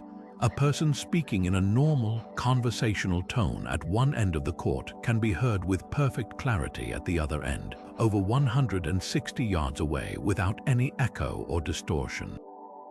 The parallel walls and the precise acoustics of the stone channels sound waves along the length of the court, a phenomenon known as a whispering gallery. But it gets even more strange. Two people standing at the northern and southern temples that bookend the court and facing the playing field can hold a private conversation from across that vast distance, their words carried clearly to each other yet inaudible to anyone standing on the court floor between them. This would have given the high priests a powerful tool, allowing them to communicate instructions or pronouncements during the sacred games seemingly through the air itself, their disembodied voices adding a layer of supernatural awe to the already intense proceedings. The purpose of these acoustic effects moves beyond mere technical prowess into the very heart of Maya spiritual practice. In a world where the gods were believed to communicate through natural signs, the sound of the wind, the call of an animal, the rumble of thunder, the ability to architecturally conjure specific sounds was a form of high magic. It was a way to manifest the divine, to make the intangible tangible. The Quetzal's chirp at El Castillo wasn't a neat trick, it was the voice of Kukulkan answering his worshippers. The amplified whispers across the ball court weren't just clever acoustics, they were the disembodied voices of ancestors or gods guiding the ritual outcome. These sonic effects were a fundamental part of the Maya's multisensory religious experience, designed to overwhelm the senses, cement the authority of the priestly class, and deeply impress upon every participant that they were in a place where the boundary between the human world and the spirit world was paper thin. The fact that modern physicists and acoustic engineers are still unpacking the precise principles the Maya builders used without our modern tools of measurement and modeling only deepens our respect for their profound and intuitive understanding of the hidden world of sound. Yet the story of the ancient Americas holds secrets far darker than celestial alignments or abandoned cities. To confront this next mystery is to step into a realm of profound ethical and scientific controversy, one that challenges our very understanding of these ancestral peoples. In the late 1990s, at a site known as Cowboy Wash in southwestern Colorado, archaeologists made a discovery so chilling it sent shockwaves through the field. In the hearth of an abandoned Anasazi, or more accurately, ancestral Puebloan pit house, they unearthed a collection of human bones, but these were not the carefully interred remains of a respectful burial. These bones had been shattered, cut, and scorched by fire in a manner that was hauntingly familiar. The tool marks and fracture patterns were identical to those found on the bones of deer and other game animals recovered from the same site. The inescapable, horrifying conclusion was that around the year 1150, during the same era of drought and social upheaval that emptied places like Mesa Verde, someone in this dwelling had butchered and cooked the remains of at least 7 individuals. The scientific evidence, as presented by physical anthropologists, is graphic and difficult to dismiss. The long bones had been systematically broken, likely to extract the nutritious marrow inside. Skulls had been fractured in a way that suggests the brains were removed. Most damning of all, several of the cooking pots found amidst the bones still contained a residue of human myoglobin, a protein found only in heart and skeletal muscle, conclusive biochemical proof that human tissue had been cooked in those vessels. For the researchers, this pointed to a single, terrible act: survival cannibalism driven by extreme famine. The logic seemed sound. The region was in the grip of a catastrophic drought. Social structures were crumbling. In such desperate times, the unthinkable could become a grim reality. However, this interpretation is met with fierce and deeply felt opposition from modern Puebloan people, who see the Anasazi not as a mysterious vanished culture, but as their direct ancestors. From their perspective, the label of cannibal is not just a scientific hypothesis. It is a profound desecration of their heritage and a grotesque slander against their forebears. They argue that the Western scientific lens is interpreting these findings through its own cultural biases, missing crucial spiritual context. Within Puebloan oral traditions and belief systems, such acts are anathema, completely foreign to their worldview and values. They propose alternative explanations rooted in ritual and conflict. Perhaps the treatment of the bodies was not about consumption, but about a profound form of spiritual warfare, a way to utterly destroy an enemy's essence and prevent their ghost from returning to cause harm. The breaking of bones and the burning of the remains could have been an extreme act of purification after a violent raid, a way to neutralize powerful and dangerous spiritual pollution left by death, rather than an attempt to process food. This clash is about far more than ancient bones. It is a fundamental conflict between two ways of knowing the past. Science relies on empirical, material evidence: the cut marks, the pot residue, the patterns of damage. Indigenous knowledge values oral history, spiritual continuity, and cultural logic that stretches back millennia. For archaeologists, Cowboy Wash is a crime scene to be decoded with the tools of forensics.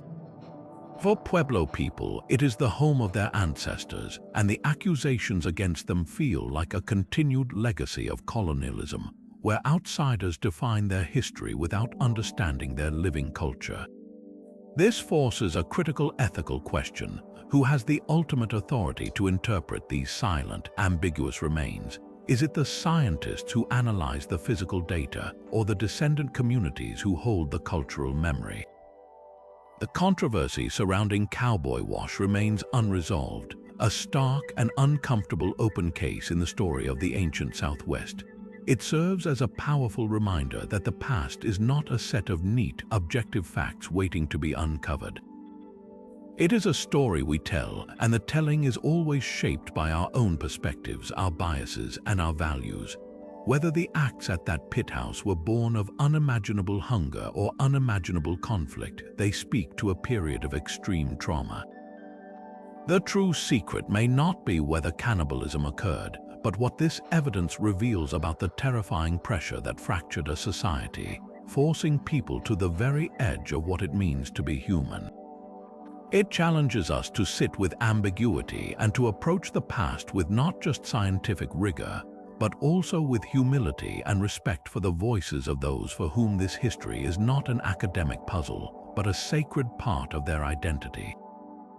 Leaving behind the haunting questions of the American Southwest, we now travel high into the Bolivian Andes to the windswept shores of Lake Titicaca. Here, at an altitude that leaves most visitors gasping for air, lies the enigmatic city of Tiwanaku. This was the spiritual and political center of a powerful pre-Incan empire that dominated the highlands for centuries. But its true legacy is not just in its scale or its influence, it's etched into the very stone. The builders of Tiwanaku achieved a level of precision in their masonry that is so advanced, so bafflingly perfect, that it has fueled theories of ancient lasers, lost technologies, and even divine intervention for generations.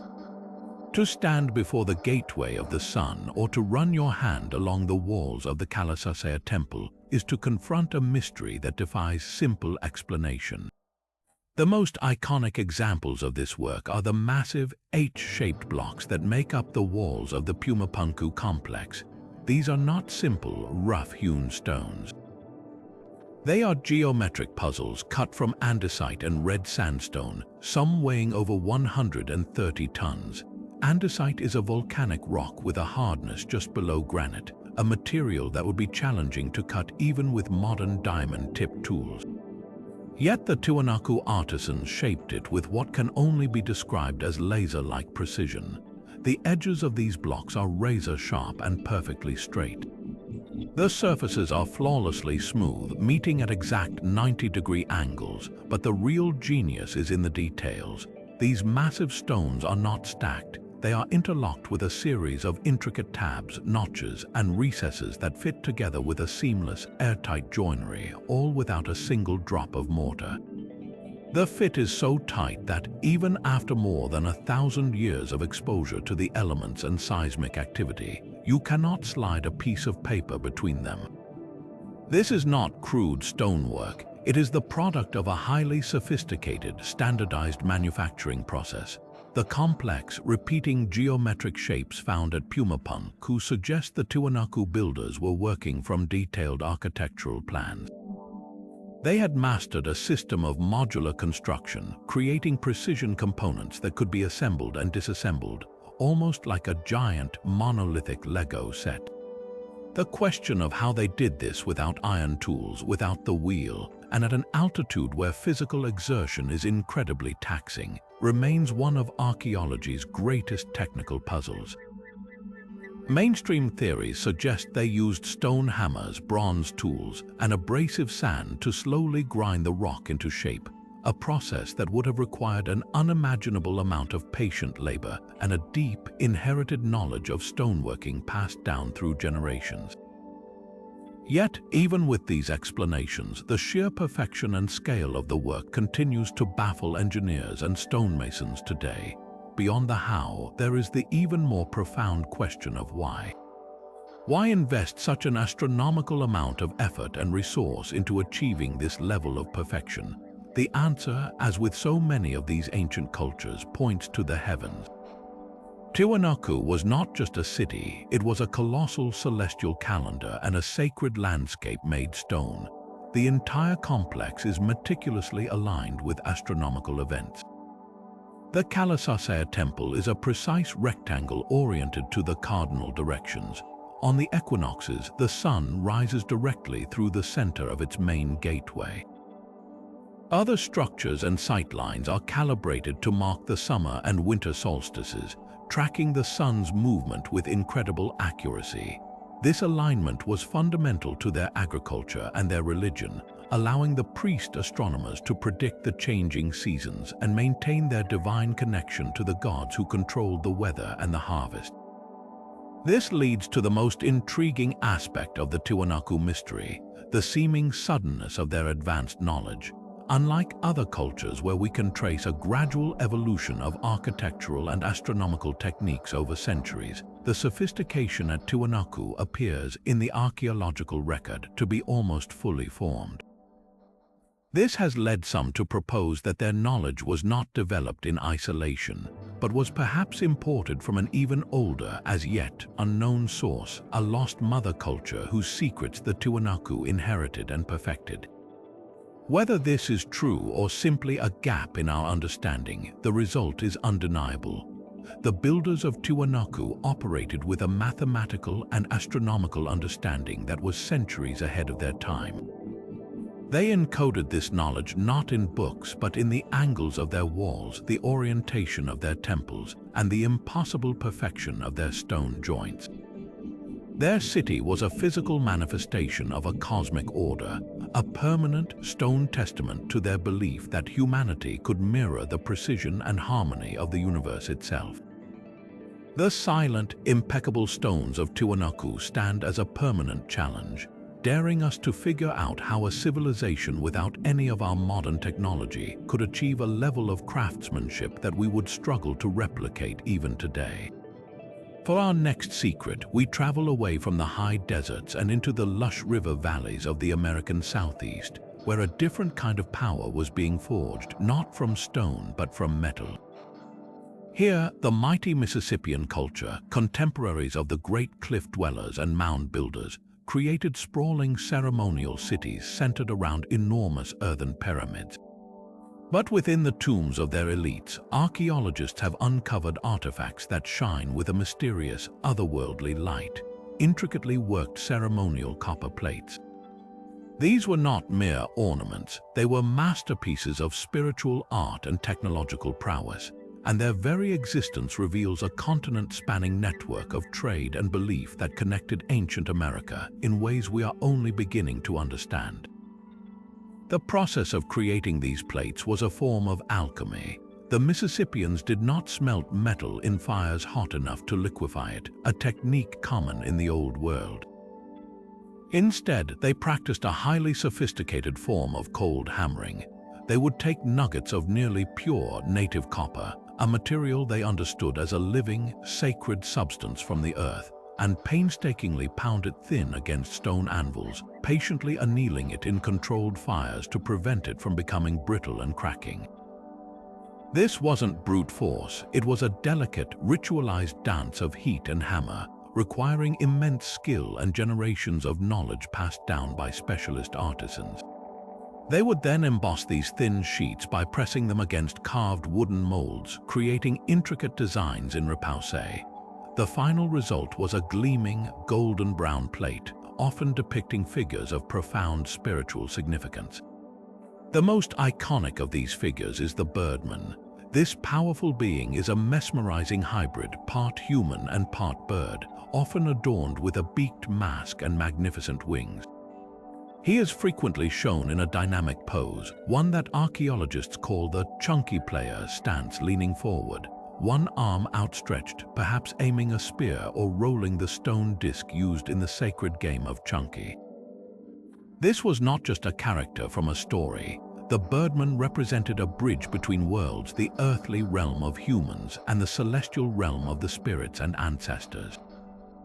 He was a symbol of divine authority, warfare, and cosmic power.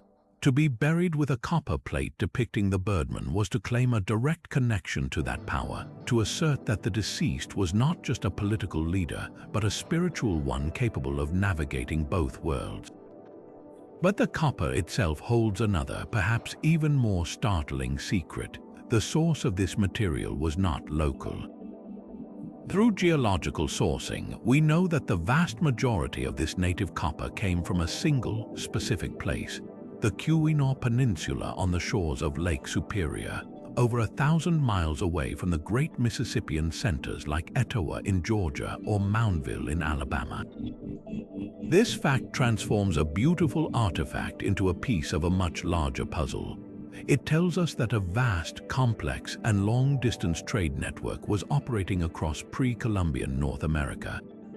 This wasn't a casual exchange between neighbors. It was a formalized system moving immense value and spiritual significance across incredible distances. Imagine the journey. Raw copper would have been quarried and likely worked near its source by the indigenous peoples of the Great Lakes region. From there, it would have begun a long, slow exchange down a chain of connected communities, likely traveling by canoe along the Mississippi River watershed and its countless tributaries, or being carried over well-established land routes. At each stop, it would have been traded for other high-status goods, perhaps seashells from the Gulf Coast, mica from the Appalachians, or distinctive chert for tool-making from other regions. This exchange was about more than economics. It was a way of building alliances, sharing cultural ideas, and participating in a shared religious universe.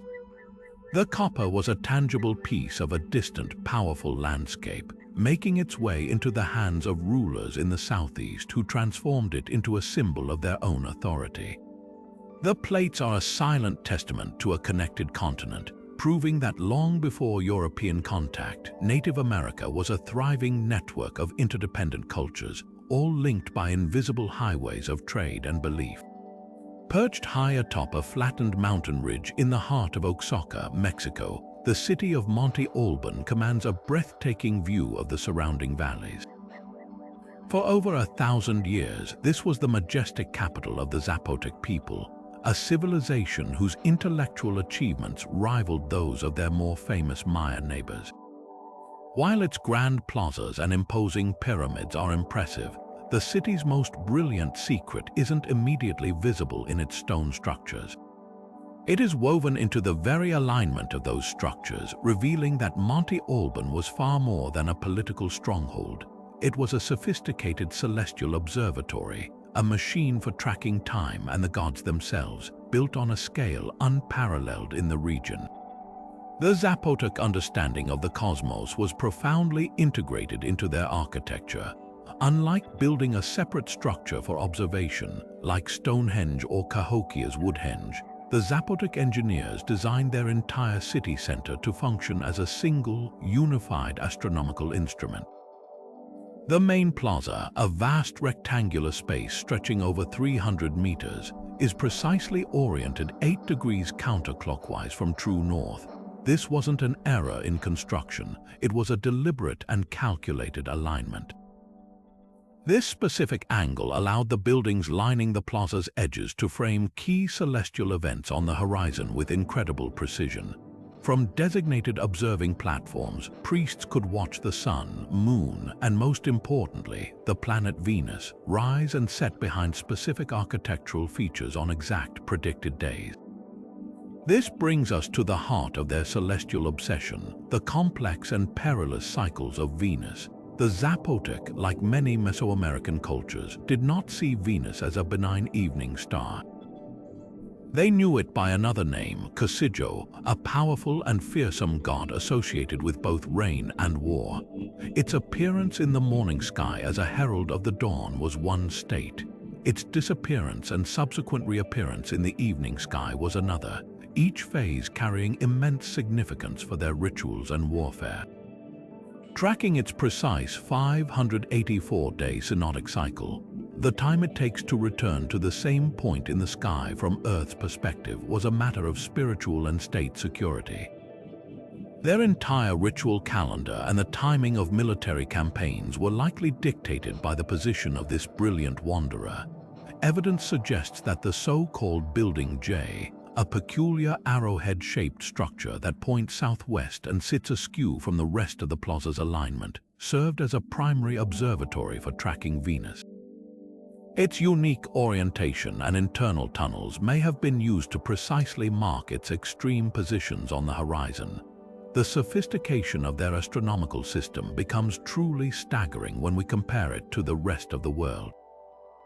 While the Zapotec were meticulously recording the complex cycles of Venus at Monte Alban around the 1st century CE, European astronomy was still largely rooted in the less precise Greek and Roman models. The Julian calendar, introduced by Julius Caesar in 45 BCE and used throughout Europe for centuries, was a solar calendar that famously drifted out of sync with the actual solar year, requiring occasional clumsy corrections.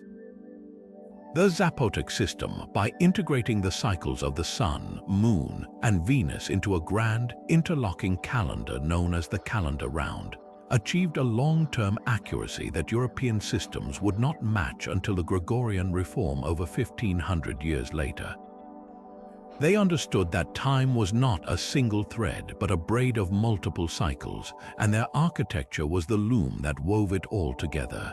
This celestial knowledge was not an abstract academic pursuit, it was the absolute bedrock of Zapotec power and identity. By demonstrating an ability to predict the movements of the gods with flawless accuracy, the ruling priest-astronomer class cemented their divine authority. They could tell the people exactly when to plant, when to harvest, when to expect the rains, and when the god of war would appear in the sky, signaling a time for battle. This control over the cosmic schedule gave them unparalleled influence, transforming Monte Alban from a mere city into the spiritual and intellectual axis mundi of their entire world. The silent, immovable stones of its plazas and platforms were a perpetual guarantee of order in a universe they believed was perilously balanced. The abandonment of Monte Alban around the 9th century CE did not erase this legacy. It stands today as a monumental testament to a civilization that looked to the heavens not just for wonder, but for a blueprint to organize their world, achieving a harmony between earth and sky that would not be surpassed for generations. While the Inca are rightly famous for their royal highway, the Teotihuacan, which later became the backbone of their empire, they were not the original master architects of the Andes. That honor belongs to a civilization often overshadowed by its successors, the Wari. Centuries before the Inca began their expansion, the Wari Empire emerged as the first great unifying force in the Peruvian highlands, and their most enduring and strategically brilliant innovation was a vast state-built network of roads that stitched together their mountainous domain. This was not a simple collection of trails, it was a systematic imperial infrastructure project designed for one purpose: to project power and maintain control over some of the most treacherous geography on Earth.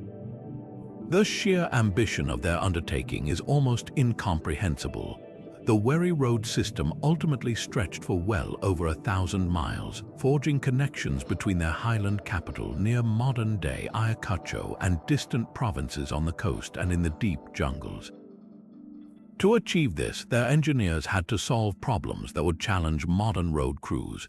They constructed wide, paved pathways that carved across sheer mountain slopes, built long staircases to ascend and descend dizzying cliffs, and engineered drainage systems to prevent erosion from torrential rains. But their most breathtaking solutions were reserved for crossing the deep, roaring river gorges that slash through the Andes. The Wari were pioneers of the suspension bridge, constructing them from powerful, braided cables made from native grasses like iku. These cables, thick as a man's body, were anchored to massive stone abutments on either side of a canyon, with a woven grass deck suspended beneath. For the people and llama caravans that used them, crossing one of these bridges was an act of faith, swaying high above a rushing river, but it was faith backed by brilliant engineering. This network's true power, however, wasn't in the movement of goods, but in the lightning-fast movement of information. The Wari established a system of official relay messengers, a prototype of the later Inca chasqui system. These runners would have been stationed at regular intervals in small stoneway stations called tambos, built along the roadside. A messenger carrying a verbal communique or perhaps a knotted cord quipu as a memory aid would run at a sprint to the next tambo, relay the message to a fresh, waiting runner, and then rest.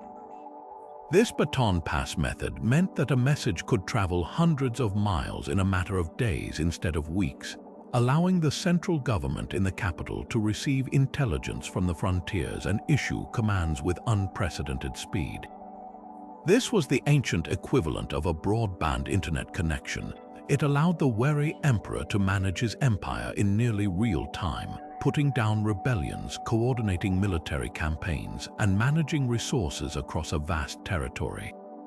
The legacy of the wary roads is a profound lesson in how infrastructure can be the ultimate tool of empire.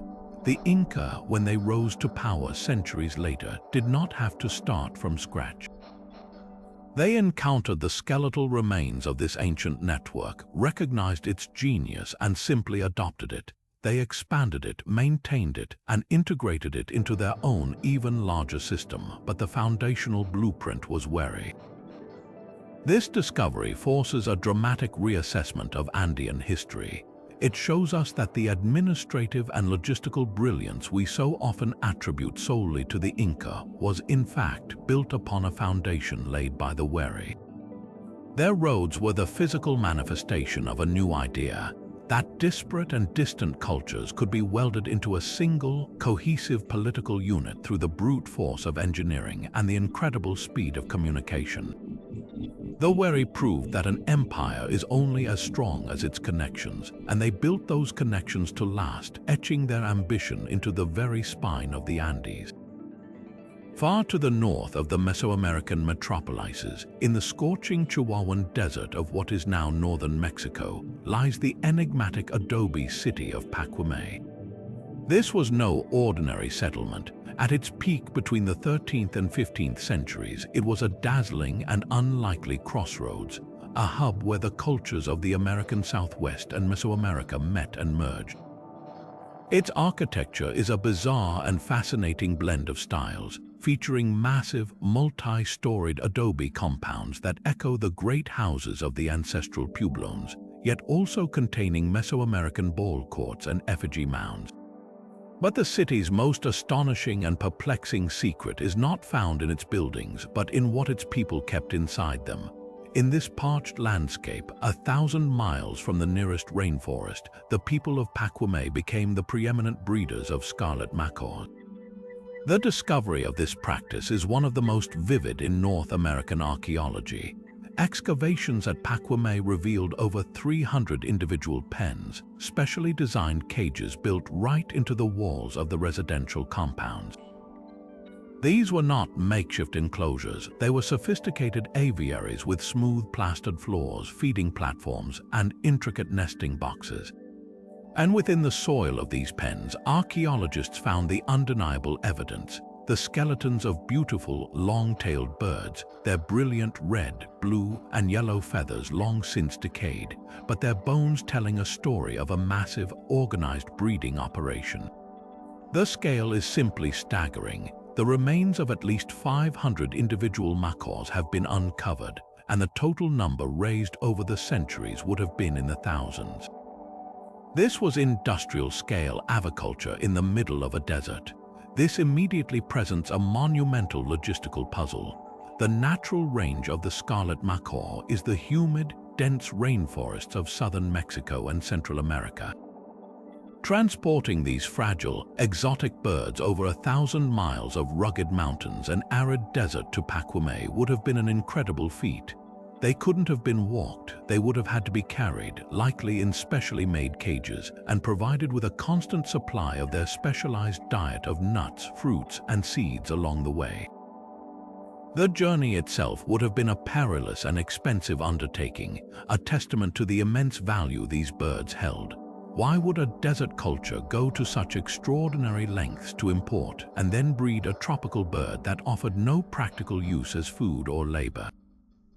The answer lies not in the bird itself, but in its feathers. In the cosmology of many indigenous cultures across the Southwest and Mesoamerica, the scarlet macaw was far more than an animal. It was a living embodiment of the sun itself.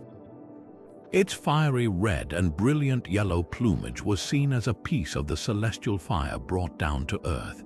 These feathers were not mere decorations, they were sacred objects, potent conduits of spiritual power. They were essential for rituals, used to adorn prayer sticks, masks, and ceremonial costumes, believed to carry prayers directly to the heavens. To possess macaw feathers was to hold a piece of the divine. This is where Pacoime's true genius is revealed. The city positioned itself as the ultimate source for this sacred commodity. By mastering the incredibly difficult art of macaw breeding, they established a monopoly on a product that was in desperate demand across a vast region. The feathers became the gold of a continent-spanning ritual trade network. Parcels of precious plumes would have been traded north to the cliff dwellings of the ancestral Pueblones, whose own rituals required them, and south into the heart of Mesoamerica itself. In exchange, Pacoime would have received other high-status goods: turquoise from northern mines, copper bells from West Mexico, seashells from the Gulf of California, and perhaps cacao from the south. The city grew immense and wealthy not on agriculture or conquest, but on its control of this spiritual supply chain. The macaws themselves were likely treated with a mixture of reverence and practicality. They were precious, living batteries of ritual power, but they were also livestock in a carefully managed operation. The breeding pairs would have been kept in the specially designed pens to protect them from the harsh desert climate and predators, ensuring a steady, renewable supply of feathers that could be plucked during molting seasons without killing the bird. This sustainable model allowed Pacoime to produce what long-distance trade alone could not: a reliable, constant flow of the most sought-after spiritual material in ancient North America. The silent, empty aviaries of Pacoime stand as a unique monument to human ingenuity, proving that the most powerful empires are not always built on armies and grain, but sometimes on the sacred, brilliant wings of a bird from a faraway jungle.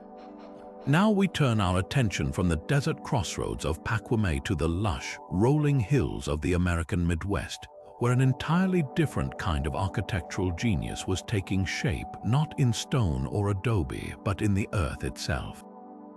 Here, 2,000 years ago, the Hopewell culture, part of a broader tradition we call the Mound Builders, embarked on a project of such immense scale and sophisticated design that it transforms a quiet Ohio landscape into one of the world's most breathtaking ancient wonders.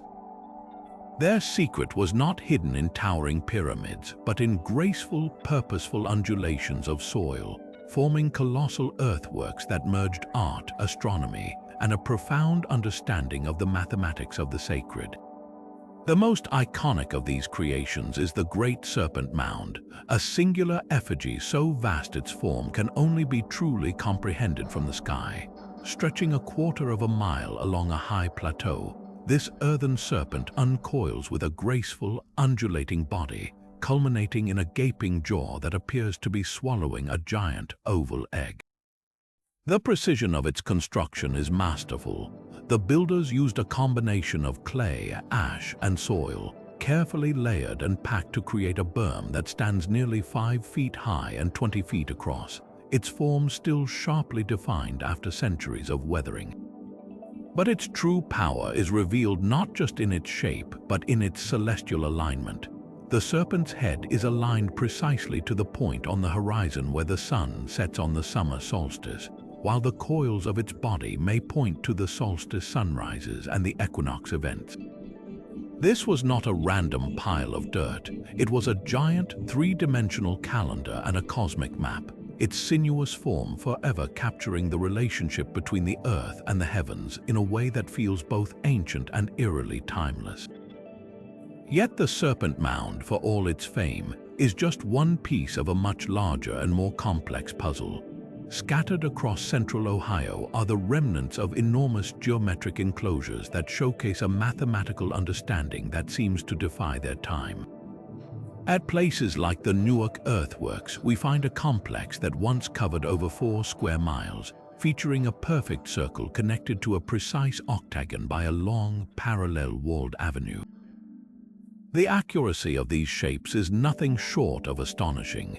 The octagon's sides are of equal length, and its opposite corners are perfectly parallel, achieving a level of geometric precision that would be challenging to execute even on paper, let alone on such a massive scale across uneven terrain. The builders were not merely approximating shapes, They were executing complex geometric plans with a surveyor's exactness, using only simple tools like ropes, stakes, and an intimate knowledge of the landscape. The purpose of these monumental spaces was almost certainly grand communal ceremony. Imagine hundreds, perhaps thousands of people gathering within these vast geometric plazas, defined by walls of earth 20 feet high. The great circles and octagons were not fortifications. They were ritual precincts designed to contain and focus the energy of large-scale gatherings. The parallel avenues connecting them would have served as processional ways, guiding participants from one sacred space to another in a carefully choreographed spiritual journey. The alignment of these earthworks with the moon adds another layer of depth. The octagon at Newark, for instance, aligns with the northernmost point of the moon's 18.6-year cycle, a sophisticated astronomical observation that requires generations of careful record-keeping to recognize. This suggests the ceremonies held here were tied to a grand lunar-based calendar, marking times of renewal, celebration, and connection with the cyclical rhythms of the cosmos. What makes the Hopewell earthworks so profoundly mysterious is the stark contrast between their undeniable sophistication and the culture that built them. The Hopewell people were not a centralized urban empire with a powerful king commanding the construction of a personal monument. They were a society of dispersed, relatively small villages of farmers and hunters, linked together by a shared belief system and a vast trade network that brought materials like obsidian from Wyoming, copper from Lake Superior, and mica from the Appalachians to this Ohio heartland. The construction of the earthworks was likely a communal act of faith, a periodic gathering of different groups who came together to literally reshape the landscape in accordance with their shared cosmology. They moved millions of baskets of earth by hand, not under the whip of a tyrant, but in a collective endeavor to build a permanent home for their rituals and their connection to the universe. The silent, graceful curves of the Great Serpent Mound and the perfect angles of the geometric enclosures stand as a powerful testament to what can be achieved not by coercion, but by common purpose, proving that a society's greatest monuments can be those built not for the glory of a single ruler, but for the spirit of an entire people. Yet for all its ritual power and celestial precision, the ultimate fate of a Maya city was not written in the stars, but in the choices of its people and the strain on its environment. To understand how such a brilliant civilization could falter, we travel now to the lush, forested valley of western Honduras to the city of Copan. Here, nestled along the banks of a winding river, stands one of the most ambitious and heartbreaking monuments of the ancient Maya world, the hieroglyphic stairway. This is not merely a set of steps leading to a temple. It is the longest known pre-Columbian text in the Americas, a massive stone book containing over 2,000 individual glyphs, each one meticulously carved to tell the epic story of Copan's dynasty. For centuries, its meaning was completely lost, a silent saga waiting for a reader. The story of how it was finally deciphered is a detective tale as thrilling as any fiction, and the history it reveals provides a chillingly detailed case study of a civilization's unraveling.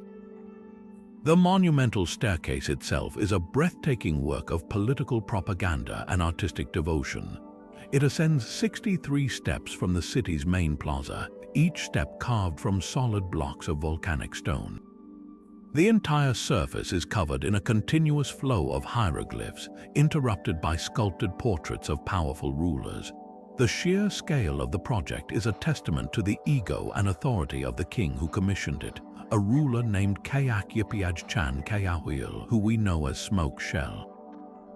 He intended this staircase to be the definitive record of his royal lineage, a permanent stone chronicle that would cement his legitimacy and the glory of his ancestors for all time.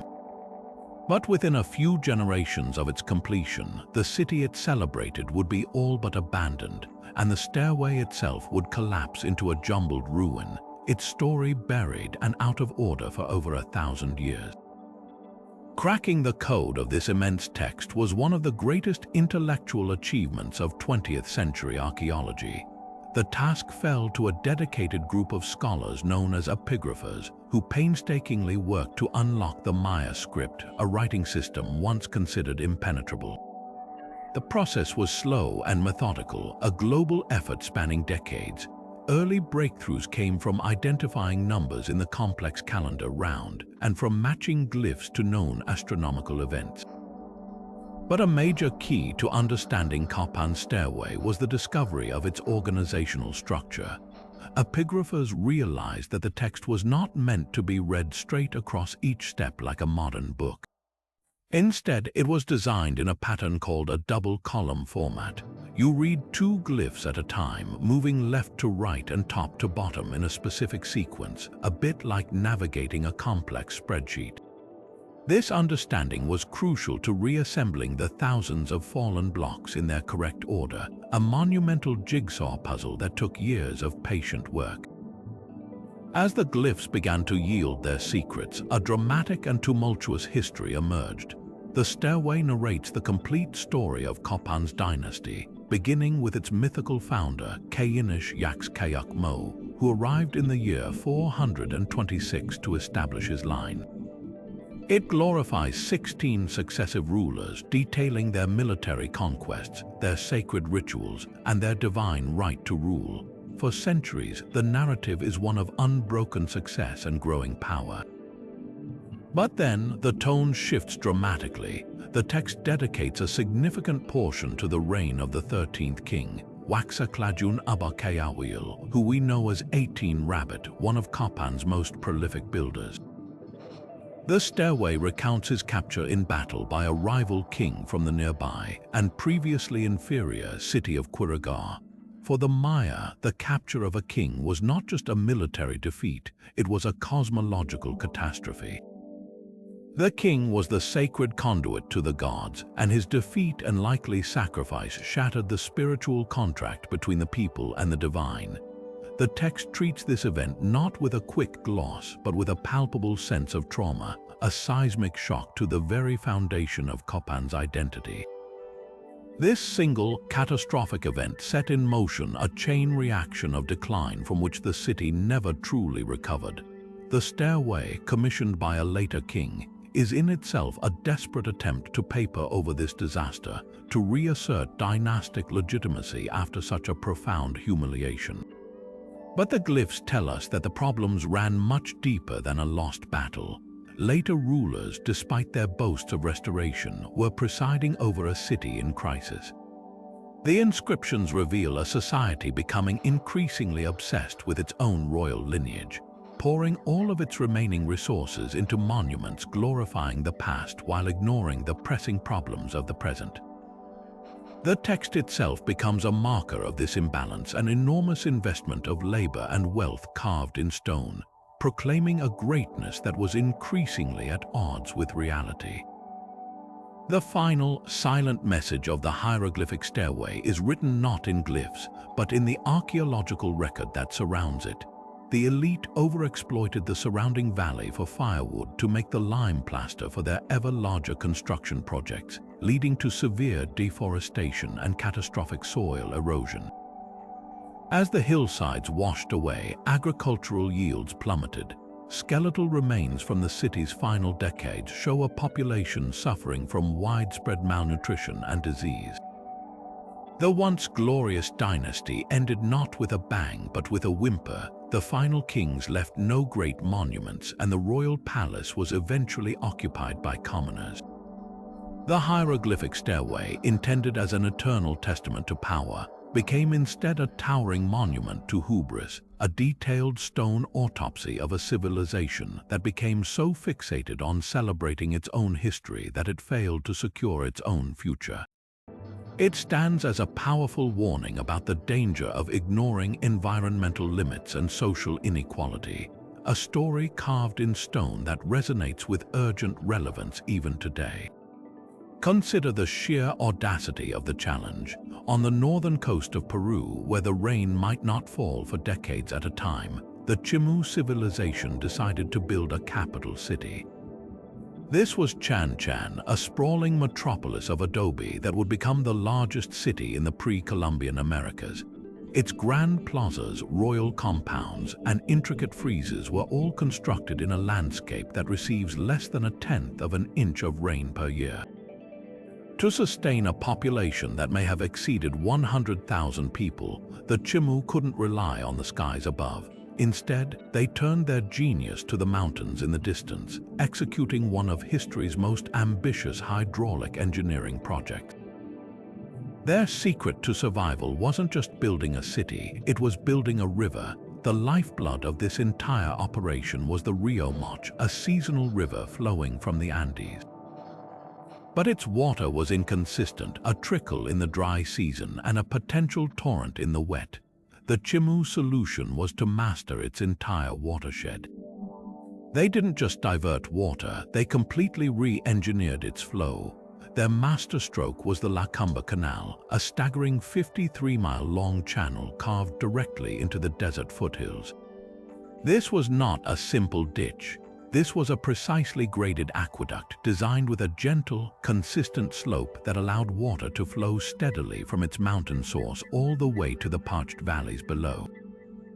The scale of its construction is almost beyond comprehension, involving the excavation and movement of millions of tons of earth and rock using nothing but manual labor and simple tools made of wood and stone. The sophistication of their design is what truly stuns modern engineers. The Chimu understood principles of hydrology that would not be formally defined in the West for centuries. They built their canals with parabolic shapes, a design that minimizes water loss through evaporation and seepage, a technique that is still considered optimal for open channel flow today. They constructed massive filtration gates at the canal intakes to sieve out debris and sediment that could clog the system.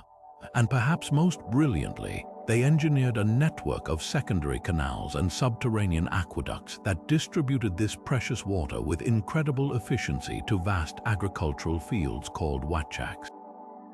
These were sunken gardens excavated down to the level of the water table, where they could grow crops like maize, beans, squash, and gourds in abundance, creating a verdant paradise in the midst of a sterile desert. This system was far more than a public utility. It was the absolute foundation of Chimu power and ideology. Control of the water was synonymous with control of the people.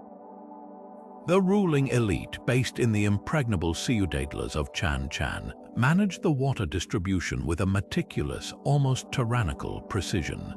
They likely employed a class of hydraulic engineers who used a form of the quipu, knotted strings, to calculate water quotas and maintain the system. This control allowed them to command the labor of thousands and amass tremendous wealth. The entire society was organized around the maintenance of this hydrological miracle, from the engineers who designed it to the laborers who constantly cleared the canals of wind-blown sand. Their entire world, their gods, and their identity were intertwined with the life-giving flow of water from the mountains. The system was so effective that it allowed the Chimu to not just survive, but to thrive and expand, eventually building an empire that rivaled the Inca until they were finally conquered by them in the late 15th century. The silent, eroded channels of the Lacamba Canal stand as a monumental lesson in what humans can achieve when their creativity is focused on the most fundamental of challenges. Now, let's shift our focus from the grand empires of the Andes and Mesoamerica to a site of equally profound mystery, but of a very different kind. Our journey takes us to the lush, low-lying bayous of northeastern Louisiana, to a place that, at first glance, seems to be nothing more than a series of gentle, grass-covered ridges rising from the flat floodplain. This is Poverty Point, a name that belies its incredible significance. This is not a city of stone or a fortress on a cliff. It is a colossal earthwork, a masterpiece of engineering constructed over 3,000 years ago by a hunter-gatherer society. For centuries, its true scale was hidden in plain sight, mistaken for natural features of the landscape. But from the air, its secret is revealed. a series of 6 concentric C-shaped ridges towering over the land, leading to a massive central plaza, all overlooking the Mississippi River. This was not a random arrangement of dirt. This was the North American equivalent of Stonehenge, a planned complex of breathtaking ambition, built by a society that, according to old models of history, shouldn't have been capable of such a feat. Its purpose to serve as the continent's first great economic engine, a bustling trading hub that connected cultures from the Great Lakes to the Gulf Coast. The sheer volume of earth moved here is the first clue to its importance. We are talking about a society without pottery, without agriculture, and certainly without draft animals or the wheel. Yet they deliberately and painstakingly moved an estimated 1 million cubic meters of soil, that's over 35 million basket loads, to sculpt this landscape. They built the ridges, which stand up to 6 feet high and are spaced apart at precise intervals, creating segregated zones that archaeologists believe may have been residential areas or spaces for different clans or specialized craftspeople. At the center of the half-circle, they flattened a vast plaza the size of 45 football fields, a grand public space for gatherings and ceremonies. And on the western edge, they erected a massive earthwork mound known as Bird Mound for its distinct avian shape, which rises over 70 feet high and is one of the largest in North America. This was a coordinated, communal effort on a scale that would have required a sophisticated social organization and a powerful, unifying vision. Someone had to design this, and someone had to direct the labor of hundreds, if not thousands, of people, all working toward a common goal that would benefit the community for generations. But the earthworks themselves are only half the story. The true evidence of Poverty Point's reach is found in the smallest of artifacts unearthed from its soil. The ground here is littered with stones and materials that have no business being in Louisiana. There are beautifully crafted spear points and tools made from chert that originated in the Ohio River Valley, over 1,000 miles to the northeast. There are polished stone vessels carved from dark, gleaming steatite, hauled all the way from the Appalachian Mountains of Alabama and Georgia. There are nuggets of raw copper, painstakingly transported from the distant shores of Lake Superior. And countless small, baked clay objects known as Poverty Point objects, which were used in cooking. They were heated in fires and then dropped into containers to boil food. These objects are found in such staggering numbers that they literally form layers of the soil itself, suggesting a level of constant, intensive activity that points to a large, semi-permanent population. This incredible variety of imported goods tells us that Poverty Point was not an isolated village. It was the central node in a vast, continent-spanning trade network that operated 15 centuries before the Common Era. It was a place where people from all points of the compass would have gathered, not just to exchange materials, but to share ideas, technologies, and cultural practices. Imagine the scene: canoes laden with copper from the north and chert from the east, arriving at the riverbank below the earthworks. The air would have been thick with the smoke of countless cooking fires and the sounds of different languages being spoken. Artisans would have been at work, turning raw materials from distant lands into finished goods. This was more than a market. It was a North American melting pot, a place where the continent was literally being woven together through economic and social exchange, all orchestrated by a culture we are only just beginning to understand. The most baffling aspect of Poverty Point, the one that truly separates it from being merely a large settlement and marks it as a work of genius, is its sophisticated design. This was not just a big pile of dirt. The entire complex is a geometric marvel, laid out with a precision that suggests a deep, perhaps even spiritual, understanding of mathematics and astronomy. The 6 concentric ridges are not perfect half-circles. They are actually a series of 6 octagons, a complex shape that requires advanced planning and the ability to survey and lay out precise angles across a huge distance. How did they achieve such accuracy with only simple tools? Furthermore, the alignment of the entire site appears to be intentional. the central ridge lines, the avenues that radiate out from the plaza, and the placement of the major mounds seem to be oriented to celestial events, particularly the solstices. From the center of the plaza, an observer would have witnessed the sun set directly over the apex of the bird mound during the summer solstice, a dramatic demonstration of the builders' desire to harmonize their earthly creation with the cycles of the cosmos. Poverty Point, therefore, stands as a monumental rebuttal to any outdated notion that pre-agricultural societies were simple or unsophisticated. They were master engineers, savvy traders, and keen astronomers who left behind a testament to their vision, not in stone, but in the very soil beneath their feet, a lasting monument to the power of connection and communal will. Imagine a civilization that built the largest empire in the Americas, spanning thousands of miles of rugged mountains without a single system of alphabetic writing to administer it.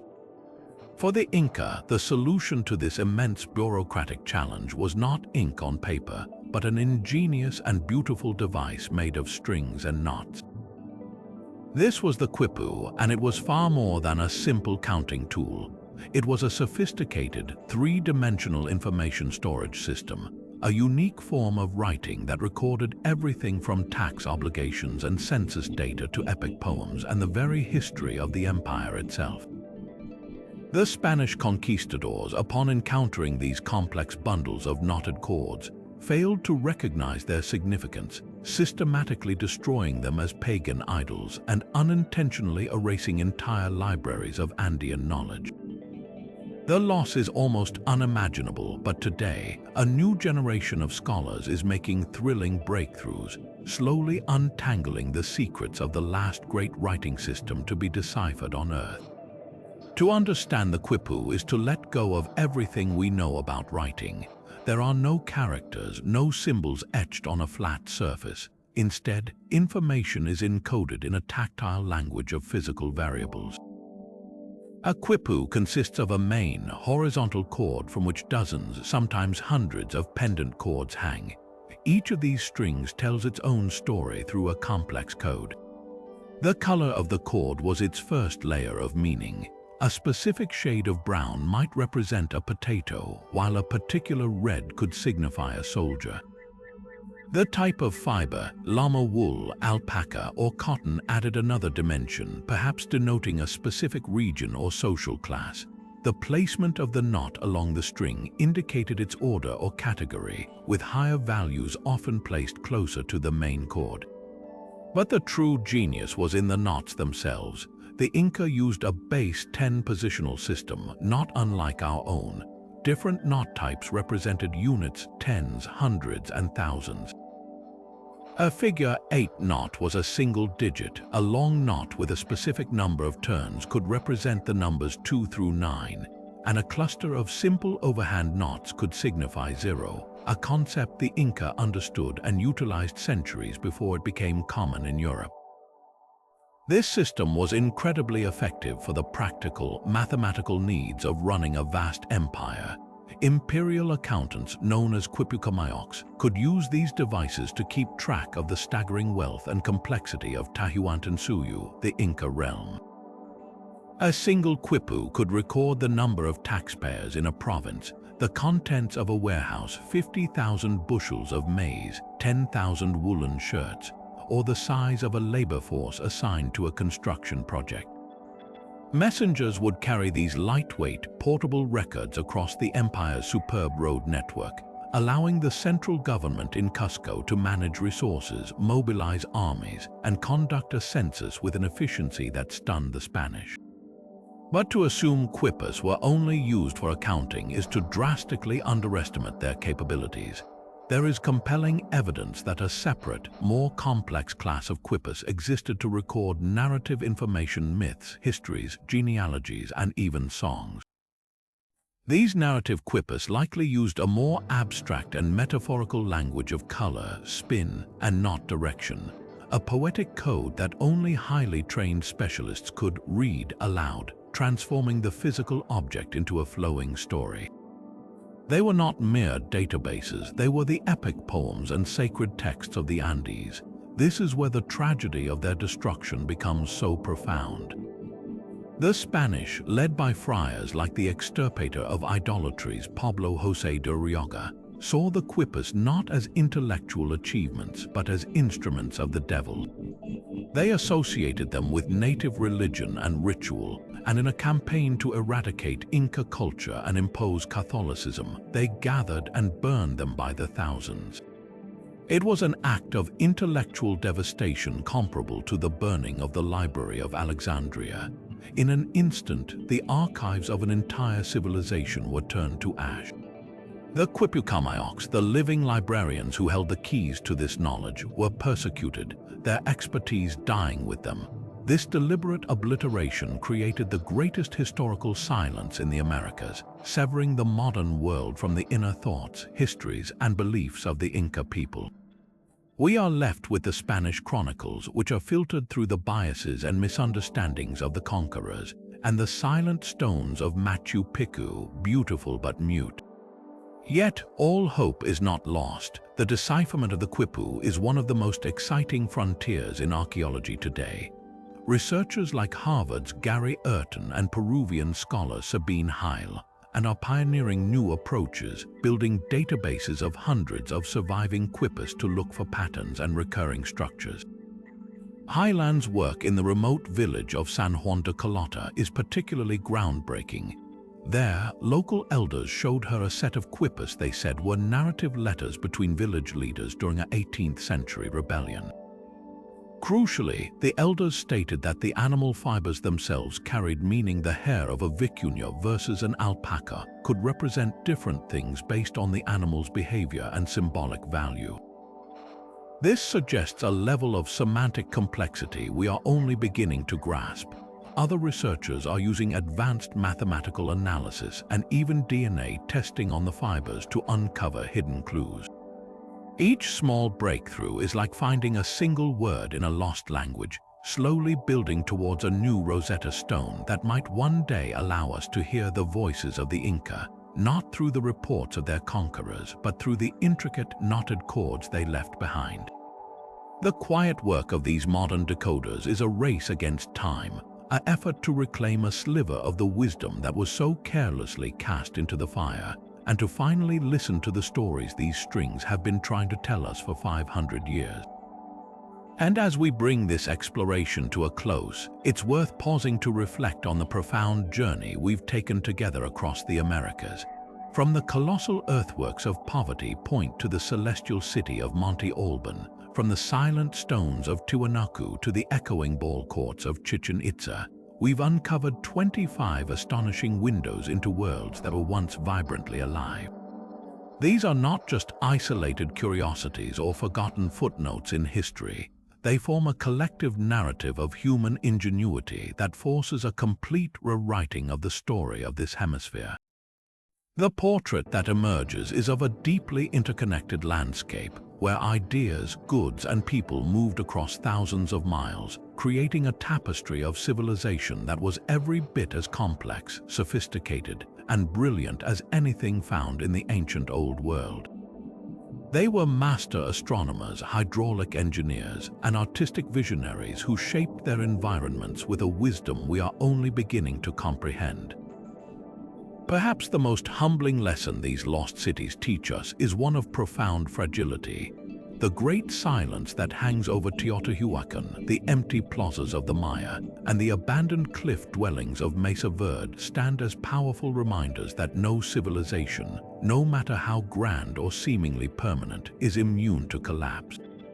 Their downfalls were rarely the result of a single catastrophe, but more often a complex web of pressures: prolonged drought, environmental mismanagement, social unrest, and the shattering impact of unforeseen change. They whisper a cautionary tale that resonates with urgent relevance in our own time, challenging us to consider the longevity of our own societies and the legacies we will leave behind for future generations to ponder. This journey through the secrets of these lost cities does more than just satisfy our curiosity about the past. It fundamentally reshapes our understanding of human potential. For too long, the narrative of the ancient Americas was one of isolation and simplicity. What we now know reveals the exact opposite, a dynamic, innovative, and deeply interconnected world that developed its own unique solutions to universal human challenges. They built without beasts of burden, crossed continents without wheels, and recorded their histories without alphabets, achieving feats that continue to baffle and inspire modern engineers and scientists. Their stories deserve to be placed center stage in the grand narrative of human history, not as a side note, but as a testament to the incredible diversity and resilience of the human spirit. So, as this chapter closes, we're left not with final answers, but with even more compelling questions. The real secret is that for every mystery we've uncovered, a dozen more await discovery, hidden beneath jungle canopies, desert sands, and even in plain sight. Which of these 25 secrets captured your imagination the most? Was it the haunting purpose of the Nazca Lines, the impossible precision of the Tiwanaku stones, or the sprawling garden cities of the Amazon? Let us know in the comments below. We'd love to hear which story resonated with you. And if you've enjoyed this journey to the frontiers of history, be sure to subscribe and hit the notification bell, because our exploration of the world's greatest historical mysteries has only just